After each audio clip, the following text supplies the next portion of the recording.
It's time for MacBreak Weekly. Andy, Alex, and Jason are all here. The team is assembled. We will talk about Apple's soon-to-be-released, we think, iPhone SE. It's probably got a new name. And there might be a new MacBook as well. We'll talk about some of those rumors. Did Netflix briefly integrate with Apple TV and then pull back? And then we're going to pull out our backpacks and show you our picks. Yes, it's Backpack Week on MacBreak Weekly next. Podcasts you love. From people you trust. This is Twit. This is MacBreak Weekly, episode 960, recorded Tuesday, February 18th, 2025. Backpack Week. It's time for MacBreak Weekly, the show we cover the latest Apple news. There is some Apple news. Ta-ra-ra, Andy and Akko. Hello, Andy. We were singing before the show. I'm sorry. That was very much a non sequitur, and I apologize. That's fine.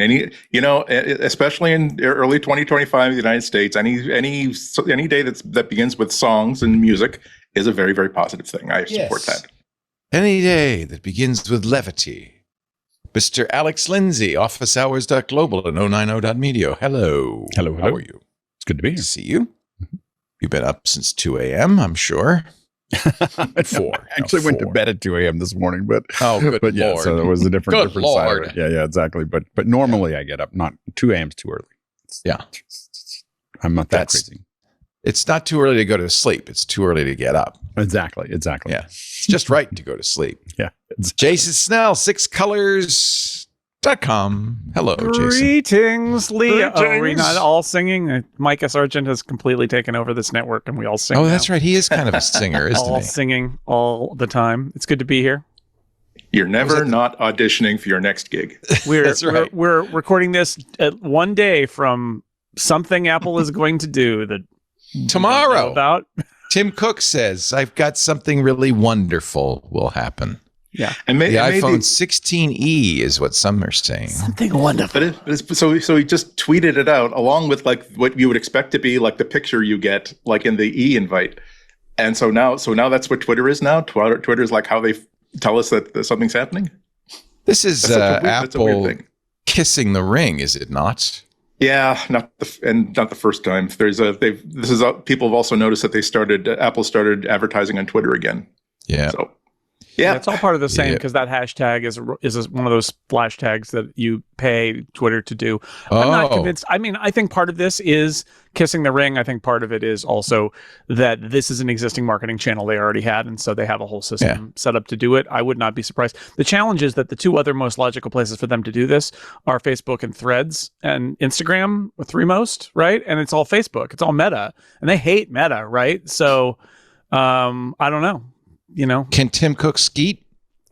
Does he skeet? They don't. That's a whole thing. Actually, it's funny because one of the things that's happened with the dissolution of the sort of monoculture of Twitter as a short form thing, where now people are sort of all over the place in other places, is a lot of businesses, sports especially, are teams are setting up their own like Blue Sky or their own Threads account, and the leagues are coming down. The NFL just did this where the Patriots, started a Blue Sky account, and the NFL is like, no, we don't have a deal with them. No, take it down. Oh, and how much of that is, we don't want to do anything but be on X, and how much of that is just we haven't done that yet. Well, there's no system or policy because by all rights, Apple should be doing this on Threads and Blue Sky and Instagram and, et cetera, et cetera. And what would be the natural place for Apple to do it? They're not advertising at all on Threads or Facebook?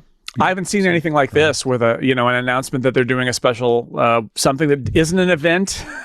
They don't use the word event. It's not an event, but it is a happening and everyone's invited. It's a birth. Yeah, it's a birth announcement. I spent so little time I haven't seen a Facebook the feed for a long time.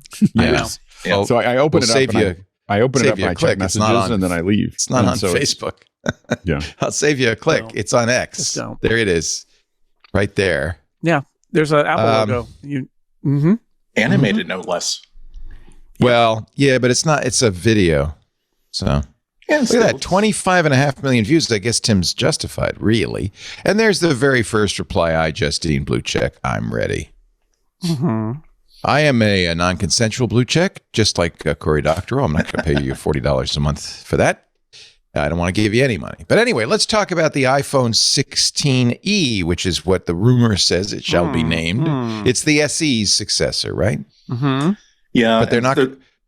There are a bunch of rumors about it. We've heard about the hardware. Now, the thing that has been playing over the last week is that there might be ditching. They previously just call it the SE, so that if they don't update it in 3 years, it doesn't sound like it's been 2 or 3 years behind. So that's why there's no like number behind it. Now there's people saying, "Oh, I think they're going to switch it to now it's the iPhone 16 SE," which would be an interesting shift. I don't know if I buy it because for that exact reason, that gives them sort of an obligation to make people think they don't have like a 4-year-old phone by giving them a number. Well, that's interesting, yeah, because if you give it the name 16e, do you do a 17e? Yeah, there are lots of rumors that Apple's going to really redesign the 17, that it's going to be a whole new ball game. Yeah, that's there have been a bunch of cool rumors, not really locked down yet, but a bunch of CAD files appeared, which made it up with a couple other rumors that people have been trying to get traction on. Basically, the big change being that we're going to have. We're going to have a pixel-like camera bar instead of like the usual like square in the side, and basically the rumor is that that's definitely going to be for the 17 Pro, maybe not on the 17 nothing. There's also ideas that the 17 the 17 Air, the super thin one, will have a more like also have a camera bar, but not quite so thick because it'll only have one lens in it. That would be interesting. I wonder how many people would really cotton to that. I like it because one of the advantages of the camera bar that I discovered like early on, as soon as I got my old phone here, is that because it goes the entire width of the phone, if you have this lying flat on the table, it doesn't wobble from side to side because it's an entire brace from one side to another. But it's definitely taking away something that is a unique identifier of the iPhone and making it look a little bit more like another phone that's out there. So I think people are going to have some feelings about it. Is it credible though? I mean, it's a little early for renders. Yeah. Well, I mean, I don't know. The exterior is pretty commonly found because of case maker leaks and other things like that. And sometimes we know more about like the shape of it than what's inside and what it does. It's like, there's a button. What does it do? Nobody knows. But there's a button. We know that much. I mean, this SE, I'll just point out that what I like about this rumor, and I've been tending to believe that they might call this a 16 and place it in the 16 family, is first off, today, if you go to apple.com/iPhone, you will see the 16, 15, and 14 all listed there because Apple does sell phones from a year or two back. They drop them down in price. They're still available. And honestly, the low-end phone is like that anyway. So like, I don't think it's as big a deal name-wise as that. I do think it maybe comes with a little bit of more of a commitment that you're not going to be able to say, well, we've made this 18, 17, 16, and then also the 16. Like at some point, you're going to need to rev it maybe more often than every 4 years. But I like in general the idea too that it makes it simpler for them to say all the 16 models have Apple Intelligence, for example, because I would imagine that this phone supports Apple Intelligence, and then that would let them say yes,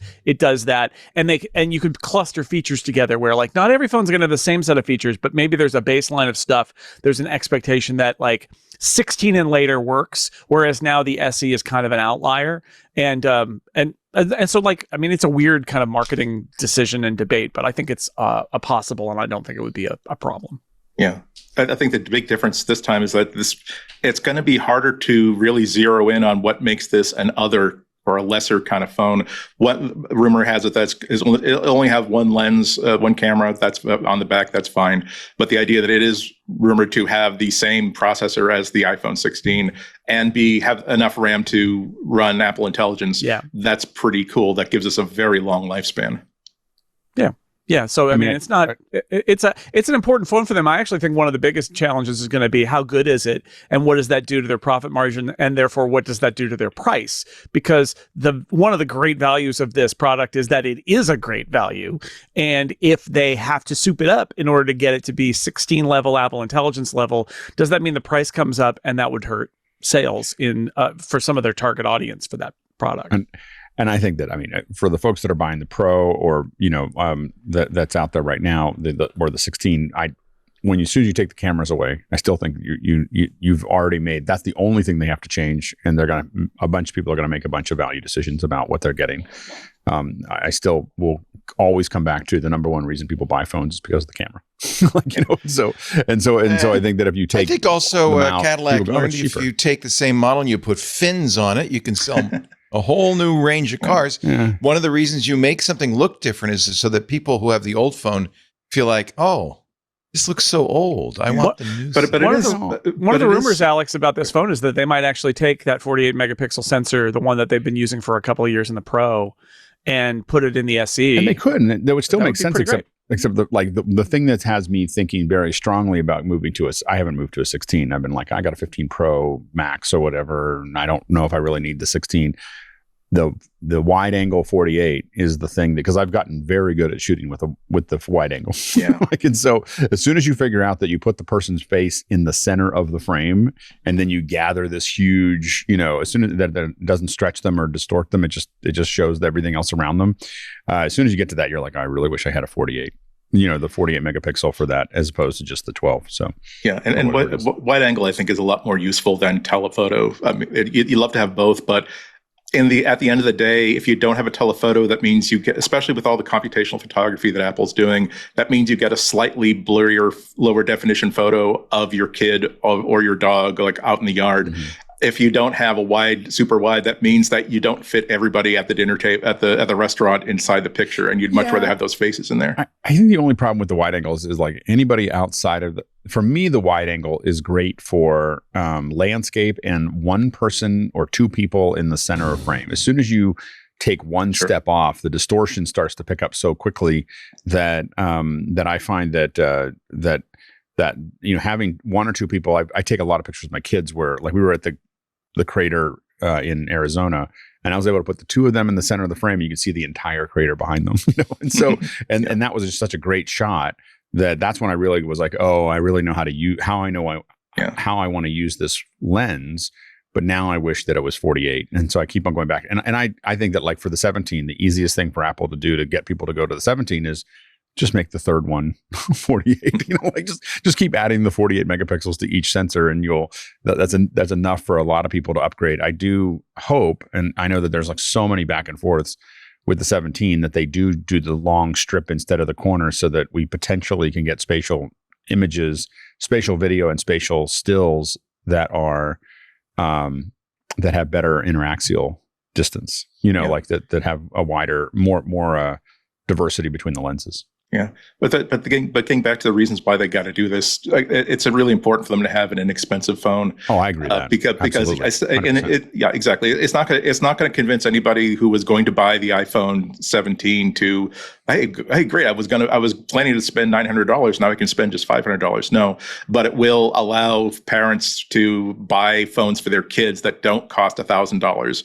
when they are kind of whining about, I don't want an Android phone, I want an iPhone, and also internationally where price is really, really super important. Well, and you will, because like my kids, I had to do a bunch of R&D, so I had a couple extra 12s Pros. So that's what my kids have, are these ones that once I was done with the R&D, I just let them use those cameras. But you look at the back of my daughter's, it's like the case that she has holding it holds the phone together. She's dropped it so many times. so awesome. like if she took the case off, I think it would just fall apart, And so the that's the problem that parents have, is that kids aren't going to treat their phones necessarily in the same way that they might. Sure. So, they are ninjas with the phone. I will say that the one thing about my kids is that I'm always amazed. I learn something new about what my phone can do as far as the camera goes every time I hand them the camera, because they just know everything about the amount of cross-pollination between kids in high school around what their phones can do and what you do with the phone. My daughter, I found these photos on my phone the other day, and I figured out that my daughter had figured out how to take pictures of herself in sitting in the passenger seat in a reflection of the chrome on my dashboard. And I was like, what is that?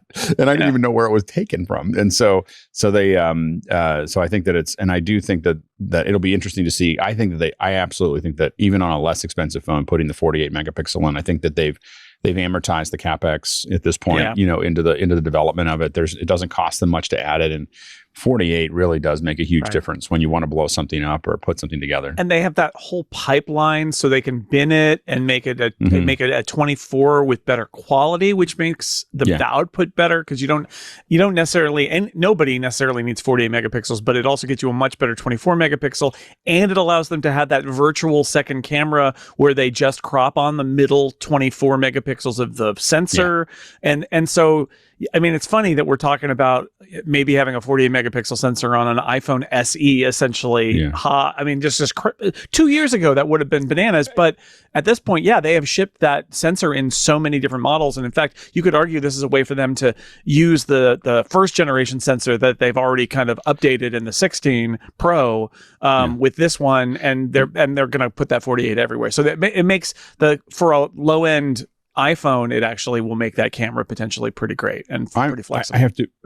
I keep on getting amazed by the camera in general. I was at my daughter is in a couple bands, and so she's playing at Hot Monk. She's in the little session room, and I put a Blackmagic camera.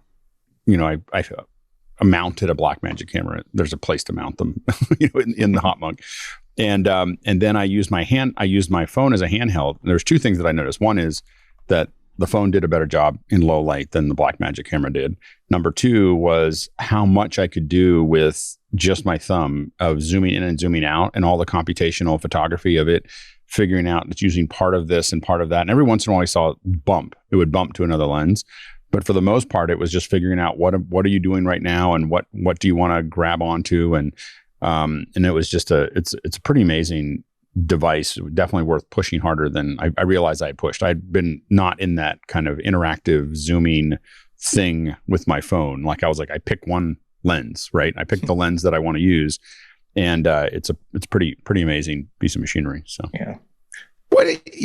Ostensibly the reason Apple's doing the SE is it the A18 or the A17 is so it can do Apple Intelligence. They want Apple Intelligence across the board. But do you think people? Sure. I asked this in the Discord, and the resounding answer was no.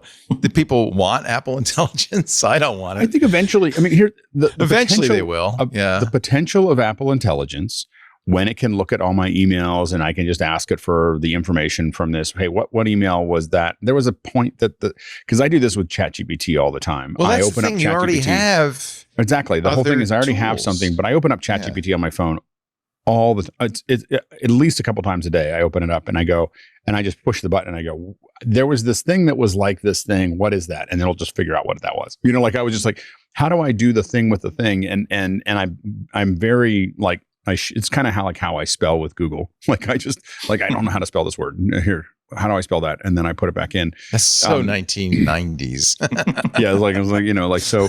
Yeah, they should have a UI for that. I mean, that's my big complaint about LLMs is everybody's like, command line chat interface. Everybody loves it. It's great. And it's like, no.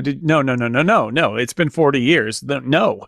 Build an interface, people. Build a nice interface on that thing. It's completely peripheral, but I use Perplexity AI like crazy, and they have every model, including now a complete reasoning model based on reinforcement learning. And I just attached it to my action button. I just press it and I start talking. And whoops, I don't know what that's doing. Oh, it wants to see me. I mean, and then I just start talking and it starts answering already. And it's just, I think, that's on my phone, a good interface. I'm not, Yeah, exactly. I mean, with mine, I'm like with ChatGPT on my phone, I'm typically hitting the talk button and I just sit there and talk back and forth to it. Right. And I'm driving, thinking about something, and I just start asking it questions while I'm driving, just like, what about this? And what about this? And how many would this be? And what would this look like? And tell me a little bit more about this or whatever. And I don't feel like I'm missing it. And I said this in the last show. I asked my wife about whether she thought Apple Intelligence was important. She didn't even know it existed. Like she didn't even know. Like, this is amazing. A huge chunk of people aren't watching ads. I know that Apple does this, but you got to remember that we're subscription based. I don't see any ad. No one in my family sees ads ever. Like, so the ad campaigns don't have any impact at this point on us thinking about things. And she's not missing it. My wife uses ChatGPT all day. Like she's a wizard with it. So it's not that she doesn't care about AI. She just doesn't care about Apple Intelligence. And I don't think that, again, I just don't think that it's that much of a driver. I think that Apple, for investors, had to say, we're doing this thing with intelligence. And I think that there is a huge potential in the future of mixing the fact that it has all this personal biometric, health data, all these other things, that it's combining it with AI. So far behind, though, at this point. I mean, no, but the thing is but nobody else has what Apple could potentially have. They're not even as good there. as Stable Diffusion was but 3 years ago. Again, I mean, it doesn't. But what I would argue is it doesn't matter right now. Like, Apple has to figure it out and see how people do it. But who cares right now? But 2 years from now, 3 years from now, if it's looking at all my health data and giving me recommendations on how to do that, I'm not going to give my health data to anyone else. Right. Like I'm not. So the thing is Apple has this lock on privacy, and currently they have a lock on privacy and personal data at a level that nobody else has. They can be behind for Apple Intelligence. I mean, at some point they have to catch up, but not for 2 or 3 years. Like, I just don't think it the matters. latest rumor, I guess, is that it won't be till 18.4 that we're going to start seeing an improved Siri.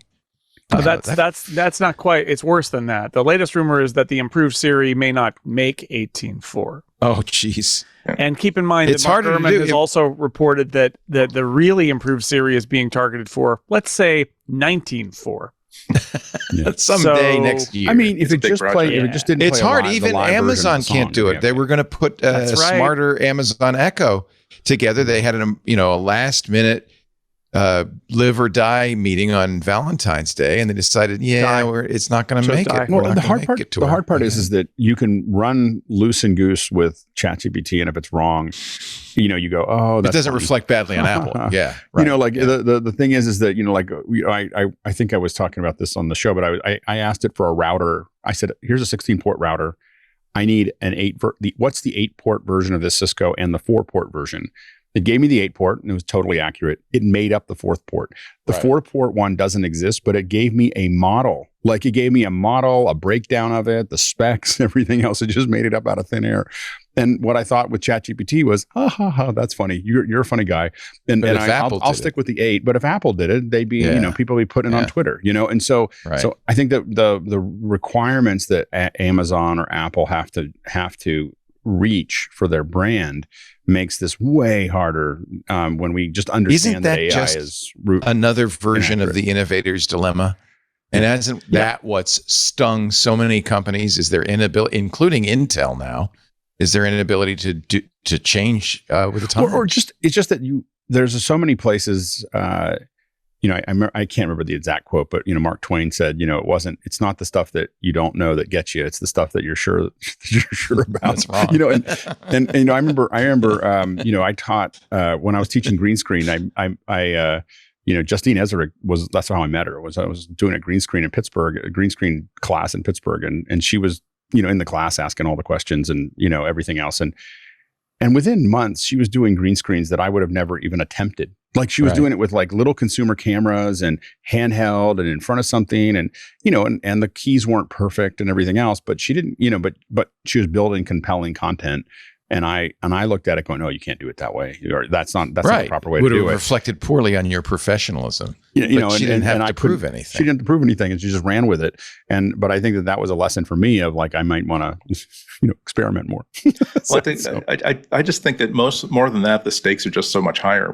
There's a big difference between an app that you can choose on your own to seek out and install on the phone and an actual fundamental feature that you're promoting on the sides of buses. It really has to be on point, and you never get to. You don't get that first impression twice.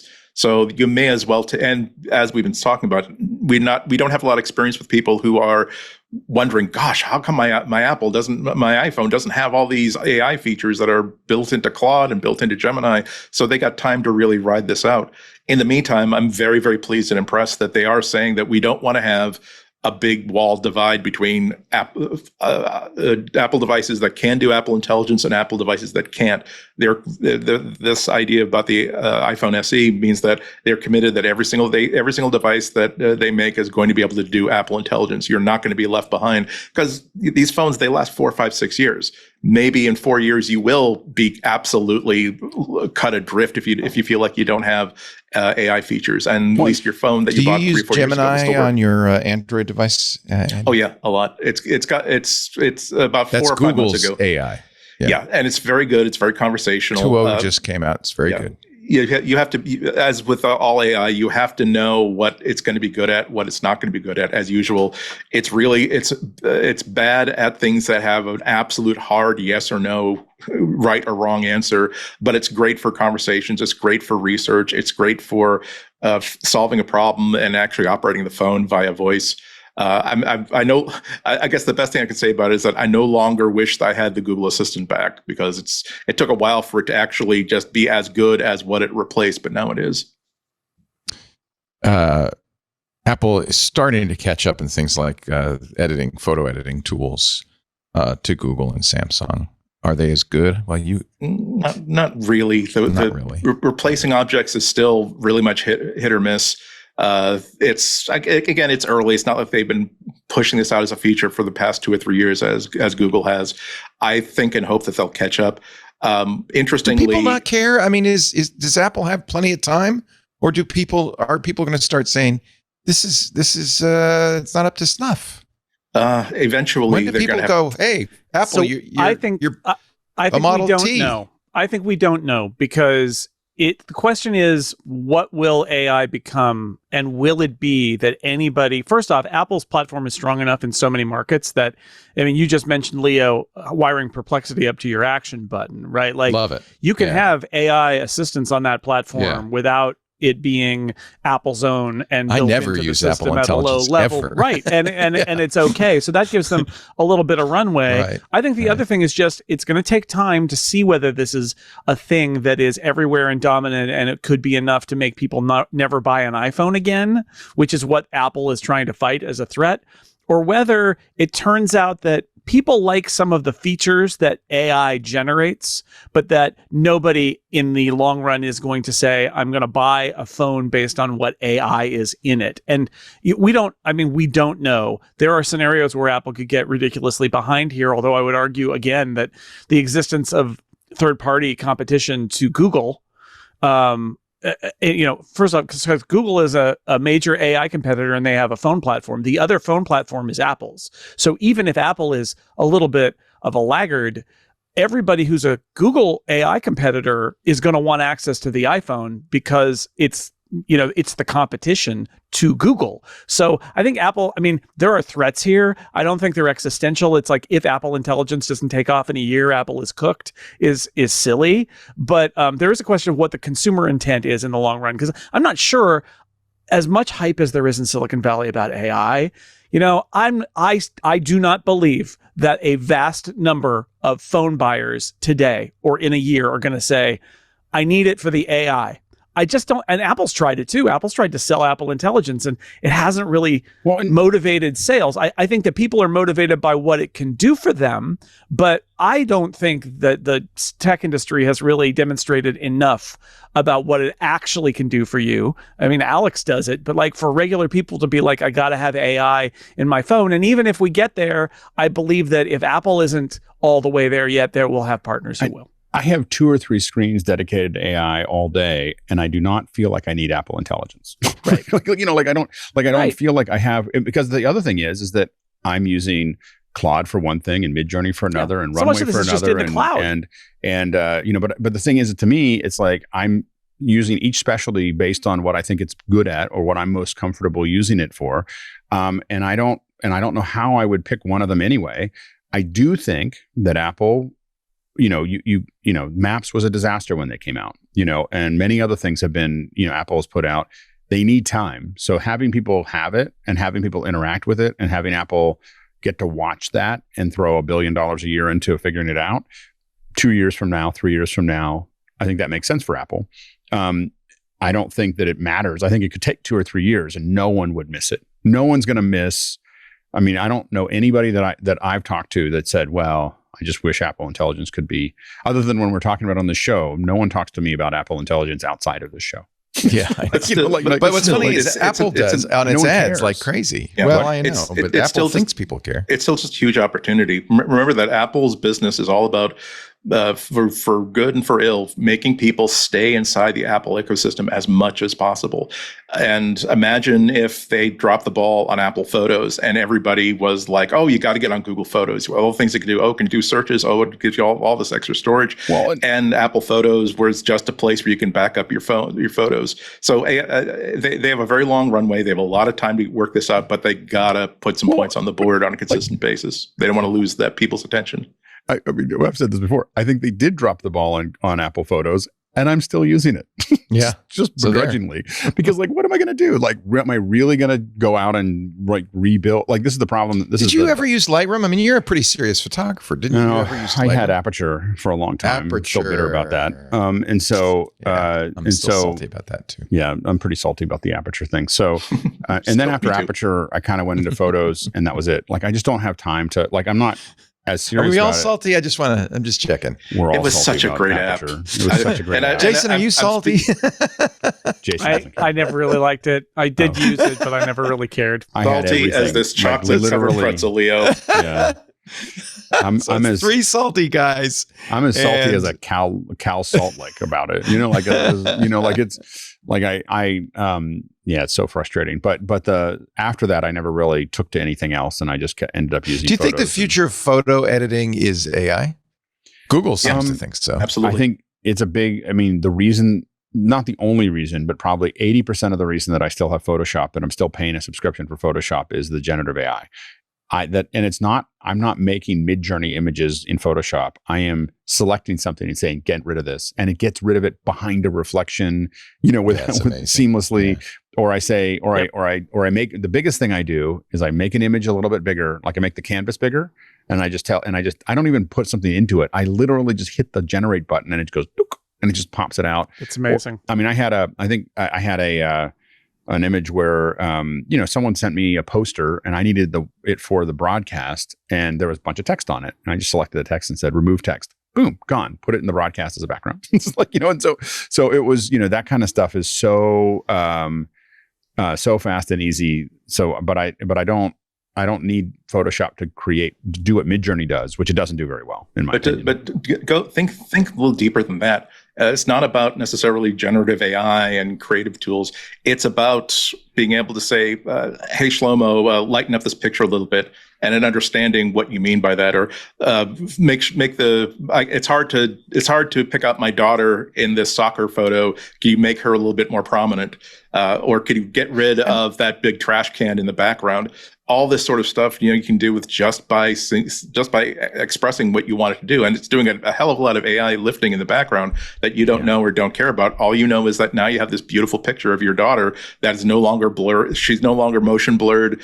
She's now got portrait lighting on her. The background is blurred, so you can actually see her picked out from all the other girls that are in the background. That's where AI photos is going to have to come through, because that's the sort of thing that's coming very soon. And maybe this is a mistake in marketing, but Apple's computational photography. I mean, certainly Apple is in the lead. Yeah, in that, right? That's AI. And the other thing is they've been doing AI in Apple Photos for years now, and they never called it AI. They called it machine learning. The magic wand that automatically rebalances all the settings and still puts the sliders in so you can edit it later. That's all machine learning based image analysis. They've got a bunch of controls that are not called like detailed Photoshop controls. They're called like light and brilliance, and those are all actually composite features that are being slid around in the background, so you don't have to worry about it. What they didn't do, I mean, part of it is their philosophy, right? Is they took a light touch because they worry that you could over artificialize a photo, and so they try to not do as much of that. And their steadfast refusal to do a cleanup tool that was on the iPhone and the iPad. There was one on the Mac that was okay until Apple Intelligence is a frustration. But like Apple in photography is actually a place that they've been pushing for 7 years at least now, in terms of photos and in terms of the camera app.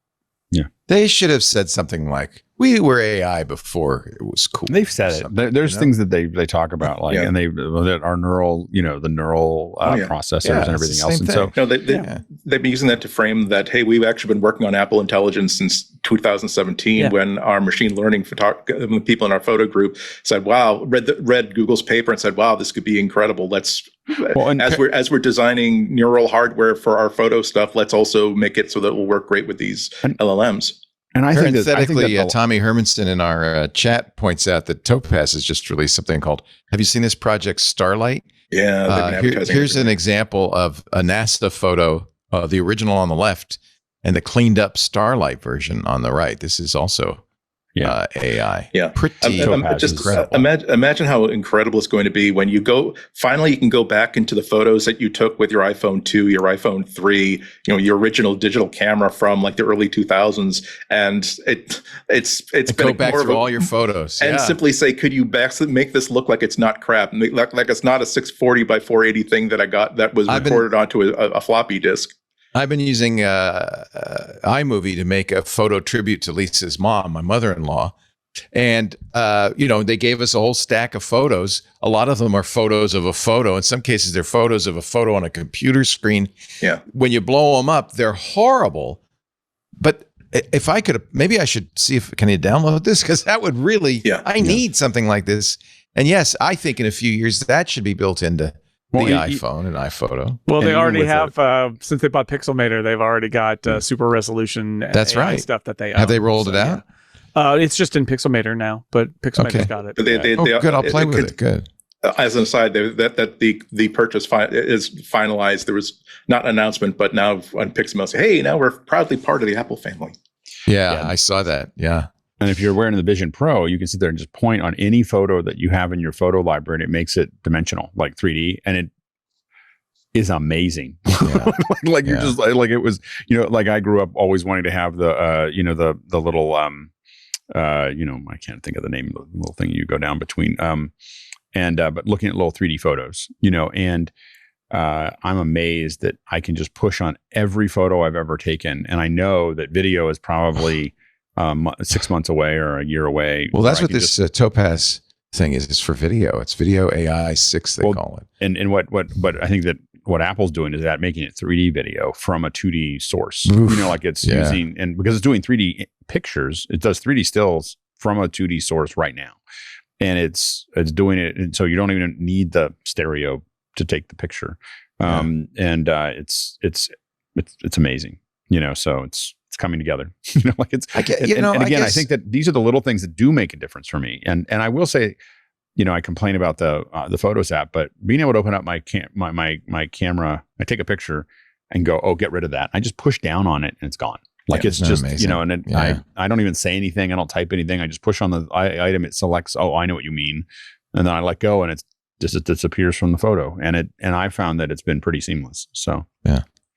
Well, I'll try Photomator on those old blurry photos. If you, the next few years are going to really push that forward too, right? Like all this stuff is getting better so fast that the idea that you could take something that's old and I've already done that with some film scans, and then you upgrade them, and then you run them through spatial analysis, and then they're in 3D on the Vision Pro. Like you could just, it's all happening really fast.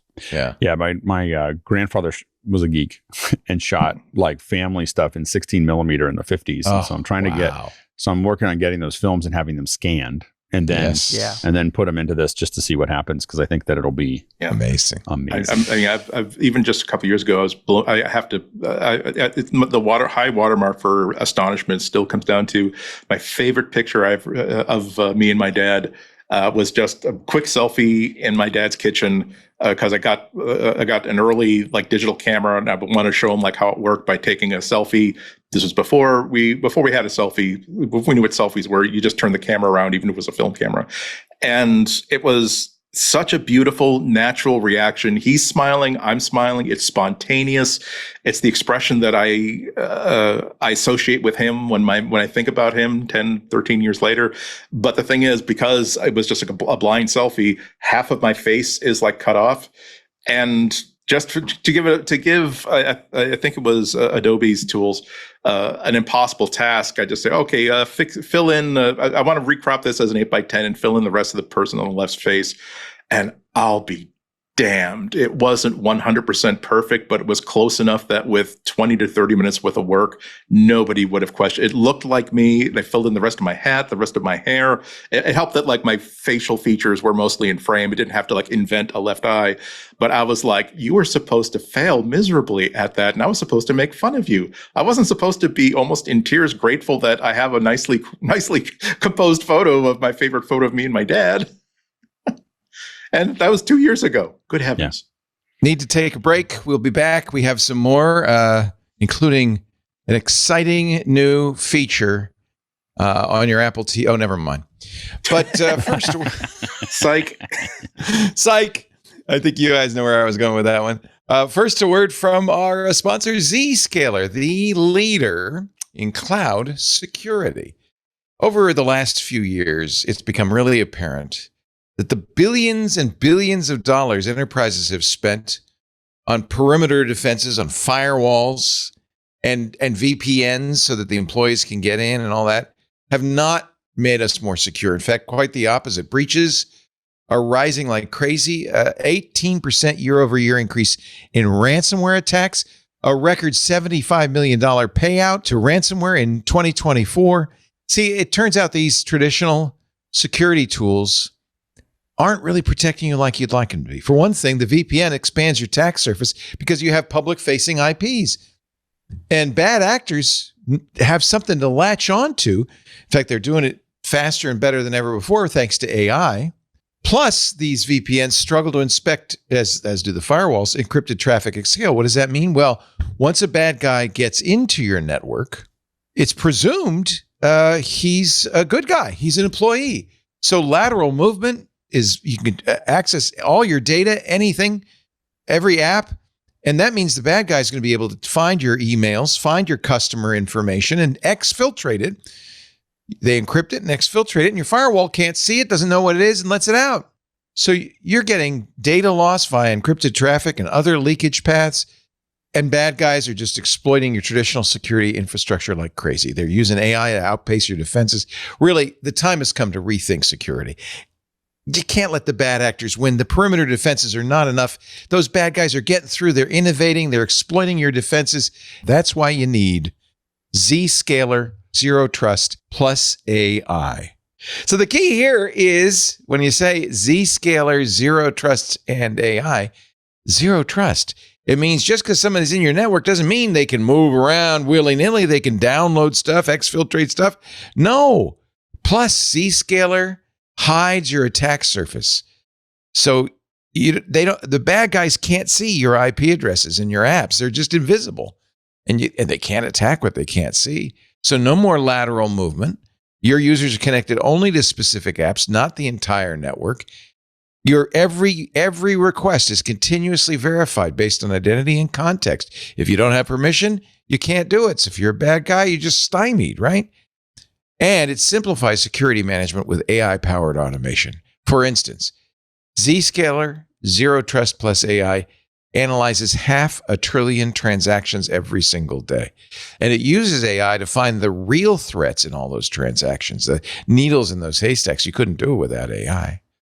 Hackers cannot attack what they can't see. Protect your organization with Zscaler Zero Trust and AI. Learn more at zscaler.com/security. That's zscaler.com/security. We thank them so much for supporting MacBreak Weekly. You guys knew exactly where I was going. I got all excited when I read this article on 6 Colors that Apple and Netflix have finally made nice. And I was going to be seeing Netflix on my Apple TV. It was a sweet couple hours, wasn't it? It was nice. A wonderful, pretty brief nice couple hours.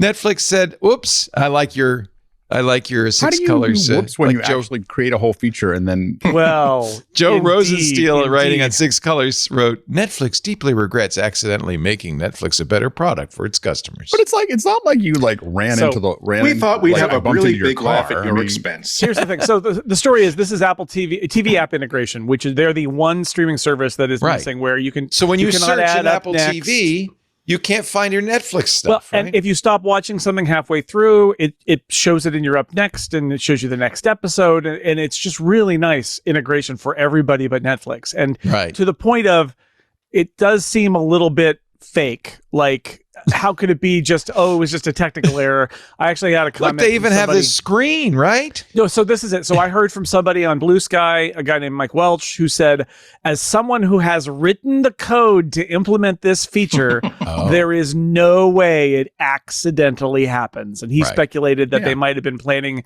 to do some A/B testing in the app about it. But it makes me think, and I thought this the moment that they yoinked it, that this does not strike me as being like a thing that happened all in error. It strikes me as being a thing that either they haven't signed all the contracts yet, or they are planning a rollout and announcement of this, and this wasn't it. Or And so they rolled it back. But the more I hear about this, the less likely it is that this was, a text file changed somewhere and magically this feature appeared, because that's not how it works.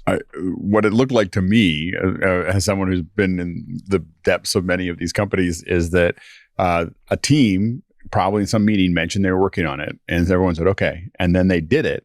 And then an executive somewhere way higher up said, what are we doing Could here? be. Why is this the case? It Who could- did this? And they turn it off. Oops, sorry. I hear you, but the Apple Netflix data impasse has been like a really high profile for quite a while, and these would be people working in the TV app. So I don't believe that they built it just for fun and launched it, and then an executive got word about it. My guess is more that they were building it for a purpose, Right. and then they misconfigured something and launched it. It when was they on were- their dev server, and they actually pushed it. Yeah. It could be. The funny thing is that I realized that Netflix is so not present for me on a general basis because they're not in that app.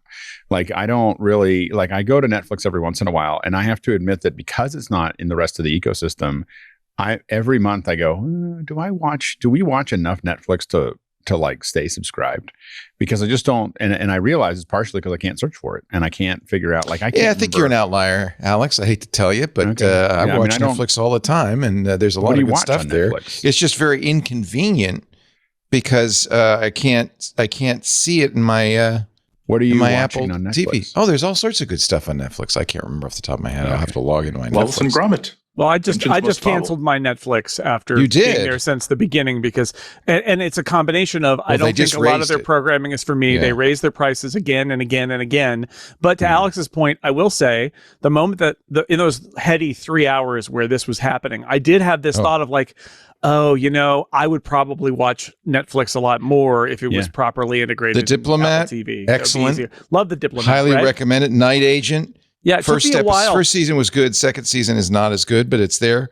Band of Brothers. It took us a while to get through the Diplomat because we would forget that we were watching it. because Right. It wasn't in So the the- next. So Alex is right to that point. It is No, I it's forgot. bad for Netflix. Why is it this way? Is it Apple? Is it Netflix? Apple Netflix wants doesn't them. want Apple to know what its users are watching on Netflix is basically it. Netflix doesn't want to do sharing. That's part of it, data sharing with Apple. But the other part of it, and this is the part that bugs me, but I can see their point, but I don't like it, is philosophically, Netflix would prefer that when you think of streaming, you think of opening the Netflix app and seeing what is available. Yeah. And they, as number one streamer, they don't want to be alongside Disney and Max and Peacock. They want to just have it all be Netflix. And Drive to I get Survive, that, which but it's has super single-handedly consumer made hostile. F1 a huge sport in the United States. Netflix coming Sure. next. Really good stuff on Netflix. Just because you don't watch it, Alex, doesn't mean other people aren't. It's the number one I'm saying streamer. Jason had the same.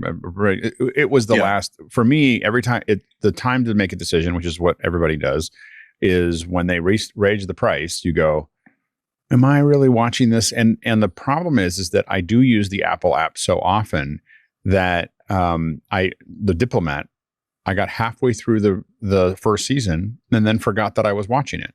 When I open it up, like I don't know where, like right now we're watching X-Files.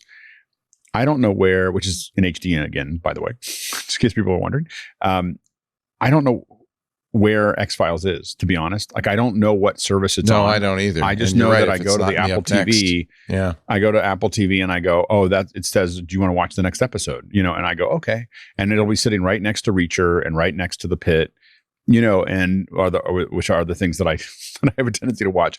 And I see them pop up, but I don't have any sense. I agree. It hurts them, but it obviously doesn't hurt them enough since they are in fact the number one streaming provider. And by a long shot. The other problem is that I think they feel they have leverage over Apple because they do share data with some other streamer boxes, just not with Apple. Yeah. And I think I think it's an executive level, and there was a lot of penetration of Apple TV versus say Roku. Well, it's not very big, the Apple TV hardware box, but keep in mind this would also integrate data sharing with the TV app on the iPhone and the iPad. Like it's all kind of a kind. But I would argue, and I think Alex would probably argue too, that it is in many ways the nicest of the streamer boxes. And although it is a small percentage, it is it is going to be, because it's indexed with Apple, it's going to be a wealthier set of users. It's people who care about their streamer box in order to buy a dedicated streamer box from Apple and pay that extra money. It's a pretty good audience that you would think that Netflix would want to serve. And I think that their idea that just launch Netflix is not I missed what was a Great British Baking Show when it came back. I missed it because it was on Netflix and I didn't see it in my up next queue. And I think it's bad for everyone. That's what frustrates me, is there seems to be like a corporate policy going on here that is not about serving the customers. And I think it doesn't benefit Apple and it doesn't benefit Netflix. But here we are, which is why I'm going to take away from this that maybe it's going to change. It didn't change last week like we hoped, but maybe this means it is going to change because it would be better for Netflix subscribers on Apple devices to have this be integrated with it. It's stupid that Roku has 48% penetration in North America. Apple has 8%. So in the last month, I have bought the latest top-of-the-line Roku box, the latest top-of-the-line Google TV box, and the latest top-of-the-line Amazon Fire TV box to go with. And this is all because Mark Gurman at Bloomberg wrote a story where he referred to the Apple TV as a laggard because it hasn't gotten updates or something. And it's like, my thought was, wait a second, Apple's hardware is so over-engineered for the boxes. Hey, what but are I'm going to tell talking you, about? I don't think this is widely known. This is a big issue. YouTube TV, and I pay $10 a month for this, has 4K. It had the Super Bowl in 4K.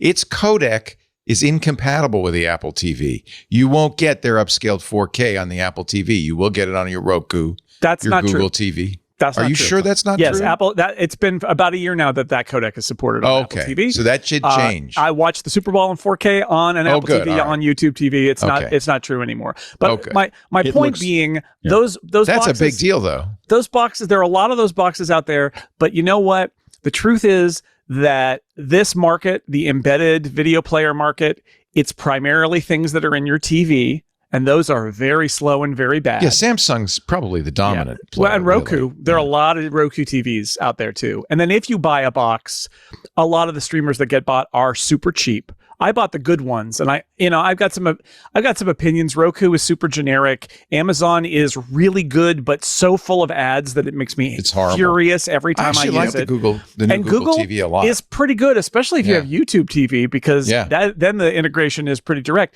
But I would say in no way is Apple TV a laggard. I would argue that it's probably the best experience, even though Apple has fallen asleep at the switch when it comes to tvOS, and it's missing lots of things like supporting fast channels. Joe Rosenstiel, who we talked about earlier, wrote a piece on 6 Colors, I think last week, about how Apple has completely missed the boat on the fastest growing segment of streaming, which is live streaming channels with ads. They don't have a live guide of any kind except some sports stuff.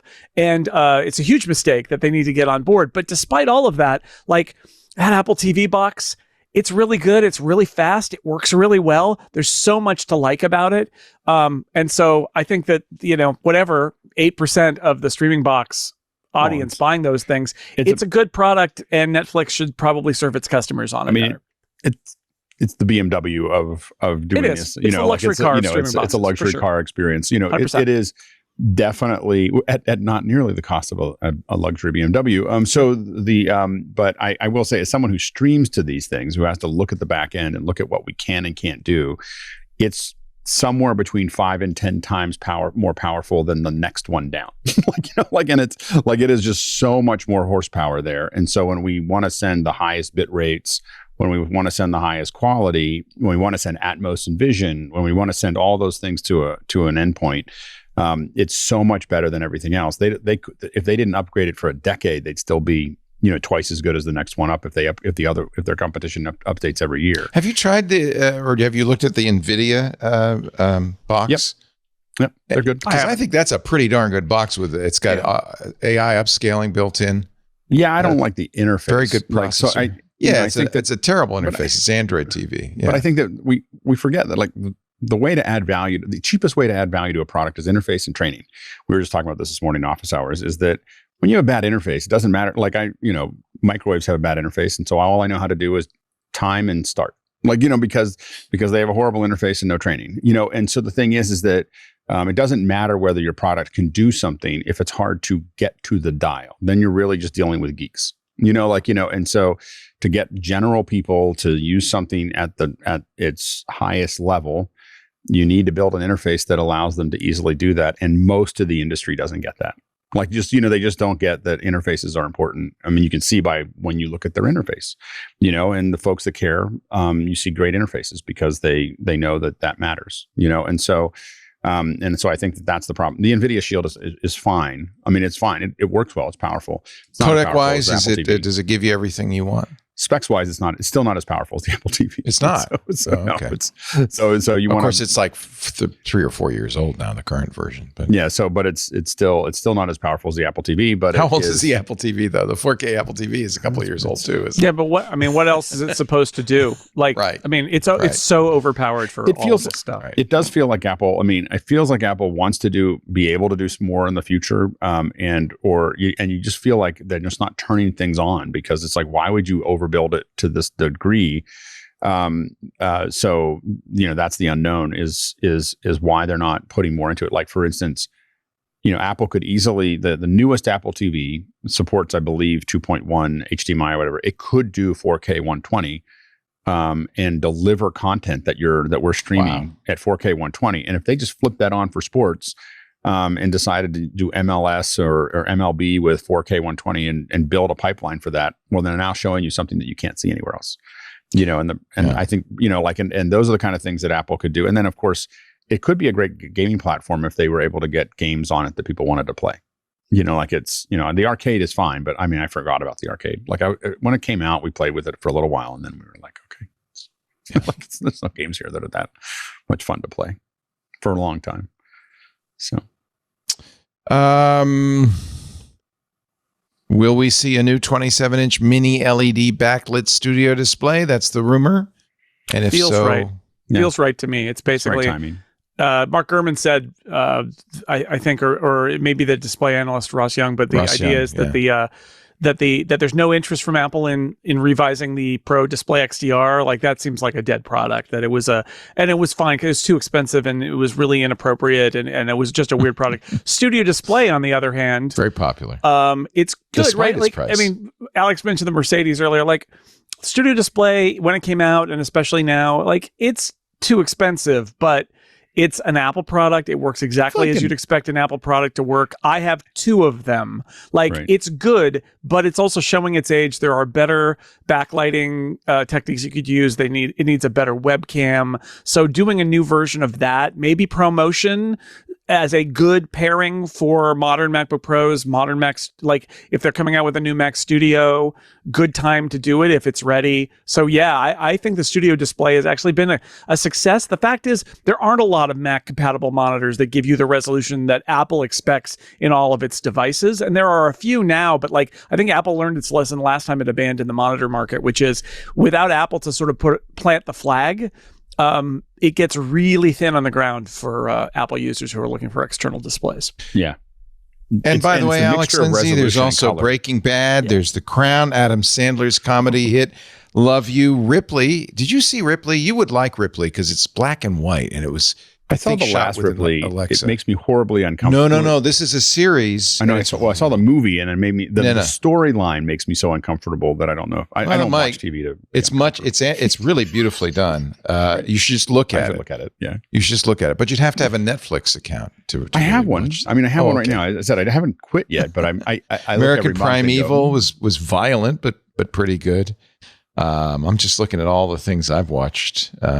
They're good. I think there's quite a bit of good stuff there. I mean, The problem is there's a lot of great stuff in the library, but how Queen's much time Gambit. do I spend like actually going through it?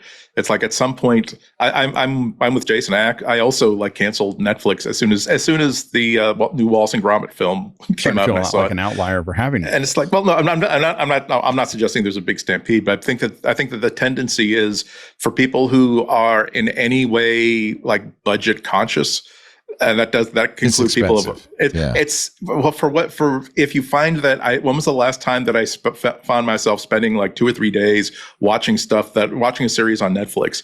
I can wait until like a whole bunch of stuff sort of backs up, and suddenly, great, I will take 1 month of Netflix or 2 months, long enough to watch the stuff that I wanted to, that's been backing Peaky up. And I'm Blinders, really, really good. Black Doves was amazing. Probably wouldn't have heard about that, but it was a really good series. Of course, Killing Eve. Who didn't love that? I can go on and on and on. And the problem is there's so much good stuff on so many places. Andy pointed it out there that you're listing the catalog, and like I've seen all that stuff, right? Exactly. I've seen all that stuff, and if I was only subscribing to Netflix, I would dive deeper and maybe catch the stuff I've missed. But if we're talking about what's coming out month in, month out, Netflix has chosen to, do a lot of stuff that's kind of like in the middle. They haven't had a lot of big hits. They have a few, and whoever they're targeting, and they are targeting a huge audience worldwide, they are number one. They are television, right? They're like network television was back in the day. So they are broadly programming to keep everybody on. They have their occasional hits that are enormous, like Squid Game, but House also of Cards is huge. So but I have to admit, House of Cards was huge, but it was huge 15 years ago. If I wanted to watch it, I would have watched it, and I'm done now. When I look at what shows make me interested week in, week out that are new that I want to see, Netflix shows have been almost never on my list. Occasionally something like The Diplomat pops out there. But when they start charging you $23 a month to get the base ad-free plan or whatever, and it previously was 20 and previously it was 18, and they just keep ratcheting it up because they make so much money off their ad plan. That's where I think Netflix is less appealing. They are TV. They're number one. They're playing it like that. But personally, I don't find their new shows that interesting, and their price is ridiculous. So I find them competently written, but not great. And so it's TV. And I think it's network TV. Yeah, and the thing is that and I don't have time. I guess I feel like I don't have time for that. Like I don't have time for if I feel like the dialogue isn't nailing it. Like I'm watching the Pit right now on I guess Max. That's Max. Yeah, man, is it good? Like it really is great. Great it's show. Really good. Like just really feels. There's something new about it that is a new take on something that we've seen 1,000 times. And that's why I tried to watch it, but I don't want to watch a doctor. It's just show. Like every time you ask doctors, they're like, "This is what it's like," and just what I need for entertainment. But it's anyway. I find life in an emergency room. I really like it. I'm enjoying. I started watching Paradise, which I think my wife and I are watching Paradise together, which is good. White Lotus is back. I mean, come on now. But the thing is that for me, like these shows that end every week that I have to wait another week, like the old days. Yeah. I'm kind of over that. But that's what Netflix pioneered, and Netflix dumps the whole thing every time. Well, but the problem is I don't even want to see a whole season. Like my family, we pick an old show that we can watch every night, or 3 or 4 nights a week for a long time. And right now we started X-Files, which means the rest of this year, like that's what I'm watching. And that they stopped making that 20 years ago, 25 years ago. And so the thing is that, but I don't have to think about, like something particularly new. And my wife and I watch other things. My kids watch other things. I mean, we all have these other things that we watch, but I don't find myself going to Netflix going, oh, I'm going to watch. Like I felt like the Night Shift. I just felt like that wasn't very well written. Like I just felt like I feel like a lot of the Netflix stuff falls on old tropes, which is like The Diplomat was pretty well written. Return to my original point, which is at this point, Netflix is not trying to program to be prestige TV like so many of the other streamers are. It's programming to be CBS. It's programming to be sort of down the middle, Lupin. but for the whole world. That's not CBS. I think there's a lot of stuff. Well, I mean, there's a lot of stuff, but it's more middle of the road because they want to reach a wide audience, which they do. That's the thing is prestige TV. We're talking about everybody else wants to be HBO and they want to be NBC. And that they had way more viewers on NBC than they did on HBO. And Netflix is in Black that Mirror incumbent was pretty position amazing. now. And we're not, Leo, you're literally listing, yes. Black Mirror has a new season. They You have just made don't know good it shows 'cause on you don't Netflix. subscribe. But I'll just tell, well, first off, I subscribed until a month ago or until like 2 weeks ago. Okay. And second, in case people who love Netflix are saying, oh, well, it's because you're a bunch of old guys and the youth, they love the Netflix. I actually asked both of my kids. Amazing. I asked both of my kids if they wanted to keep our Netflix subscription because I have two kids in their early 20s. I thought, well, what do they like? They love Netflix, and both of them were like, meh, we don't need Netflix. So tell me. They watch YouTube. Probably. If you pick one. No, they're watching every other streamer that I subscribe to. Okay. Yeah, my kids are YouTube TV, and then everything else. Because they do watch they watch what it's like Jeopardy on YouTube TV. Like that's what they like to watch for whatever reason, an old Wheel of Fortunes or whatever, or not Wheel of Fortune, the one where they guess what people said. I don't remember what it is, but but outside of that, it's just YouTube, and YouTube Premium is something that everybody notices in my family. If for some reason I changed my credit card and we had like a week of ads, and that was the only one that everyone really noticed quickly. I forgot. In the same time, I lost Netflix for like 6 months. No one in the family noticed. No one noticed that it was gone. And so I think Paramount, is doing pretty good work. Paramount. Yeah, I watch a lot of Paramount. If I was going to list them right now outside of YouTube and YouTube TV, which is a kind of a non-negotiable in my family, it'd be Apple TV, Paramount, Max. Those are the ones that I feel like those are the three, and then maybe Disney are the three or four that I would feel like we would need to keep on for everyone to be happy. But I think that Disney is maybe, and Netflix is definitely on the fifth of the five. So we agree that Apple is going to do a new studio display. We can move on. I don't know. I mean, that's what we were talking about when we started listing, remembering some Netflix shows. Yeah, Lilyhammer. That was a Netflix show. Lilyhammer, good show. Sure. The one thing that I am interested to see is if they release a new laptop. I mean, I don't know if it's going to happen this week or there's rumors. M5 laptop. There've been M4. rumors. Yeah, MacBook Air is what we're talking M4 about. Air. M4 Air. Okay. I think Gurman said no later than March for the updated MacBook Air. That's soon. Yeah. All right. And the thing that people aren't paying attention to that we've run into for doing podcasts is whatever Apple's doing to those mics is, supernatural. Yeah, you mentioned that last week. Yeah. And so we're looking for the Air because I may start we're sending those mics out to people. I may just start sending them a laptop. Like here's a laptop. People would like just that. Open it up and start talking because it's so much less work. So I'm really interested to see if that upgrade comes in and if they make it any better than it already is. But the last one, the M3, really took it to a different level. Let's take a break. More to come. I have many more Netflix shows I can drop on you, and I'll do that later. But Keep on making a list. Our show today brought to you by 1Password. There's a name you've heard a lot lately. I got a rhetorical question because I know the answer, but I'll ask it. Do your end users always work on company-owned devices? Sure they do. They never bring their phone or laptop in. They always use IT-approved apps on those devices? Well, of course, right? No. So how do you keep your company's data safe when it's sitting on all those unmanaged apps and devices? Well, 1Password's figured out a great answer to this question. It's called Extended Access Management. 1Password Extended Access Management helps you secure every sign-in for every app on every device. Every device, because it solves the problems traditional IAM and MDM can't touch. Think of your company's security like the quad of a college campus. There are nice brick paths between the buildings, the company-owned devices, the IT-approved apps, the managed employee identities, and then there are the paths people actually use, the shortcuts worn through the grass that are actually the straightest line from point A to point B. Those are the unmanaged devices, the shadow IT apps, the non-employee identities like contractors on your network. Most security tools just assume everybody's taking those happy brick paths. But of course, many of the security problems occur on those little shortcuts. 1Password Extended Access Management is the first security solution that brings all these unmanaged devices, all these shadow IT apps, these identities under your control, and make sure that every user credential is strong and protected. Every device is known and healthy, and every app is visible. 1Password is ISO 27001 certified with regular third-party audits. It exceeds the standards set by various authorities and is a leader in security. 1Password Extended Access Management. It's security for the way we actually work today. Now generally available to companies with Okta and Microsoft Entra and beta for Google Workspace customers. So right now, secure every app, every device, every identity, even the unmanaged ones at 1password.com/MacBreak. All lowercase. That's the number 1, PASSWORD.com/MacBreak. And we thank them so much for their support of MacBreak Weekly. 1password.com/MacBreak. Use that address. You support us too when you do that.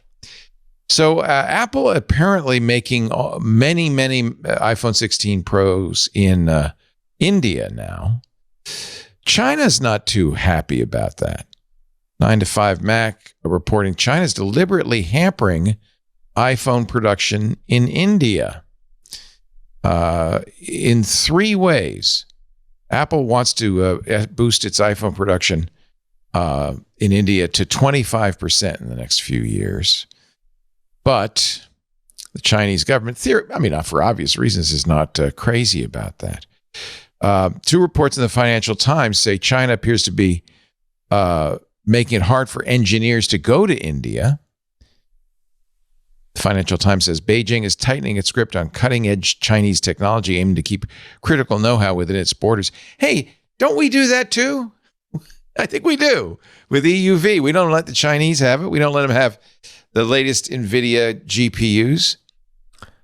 Times goes on to say among the companies to be hit is Apple's main manufacturing partner, Foxconn, which is, of course, based in, well, actually, aren't they, is Foxconn Taiwanese? Anyway, their major factories are in China, but they would like to have more factories in India as well as other places.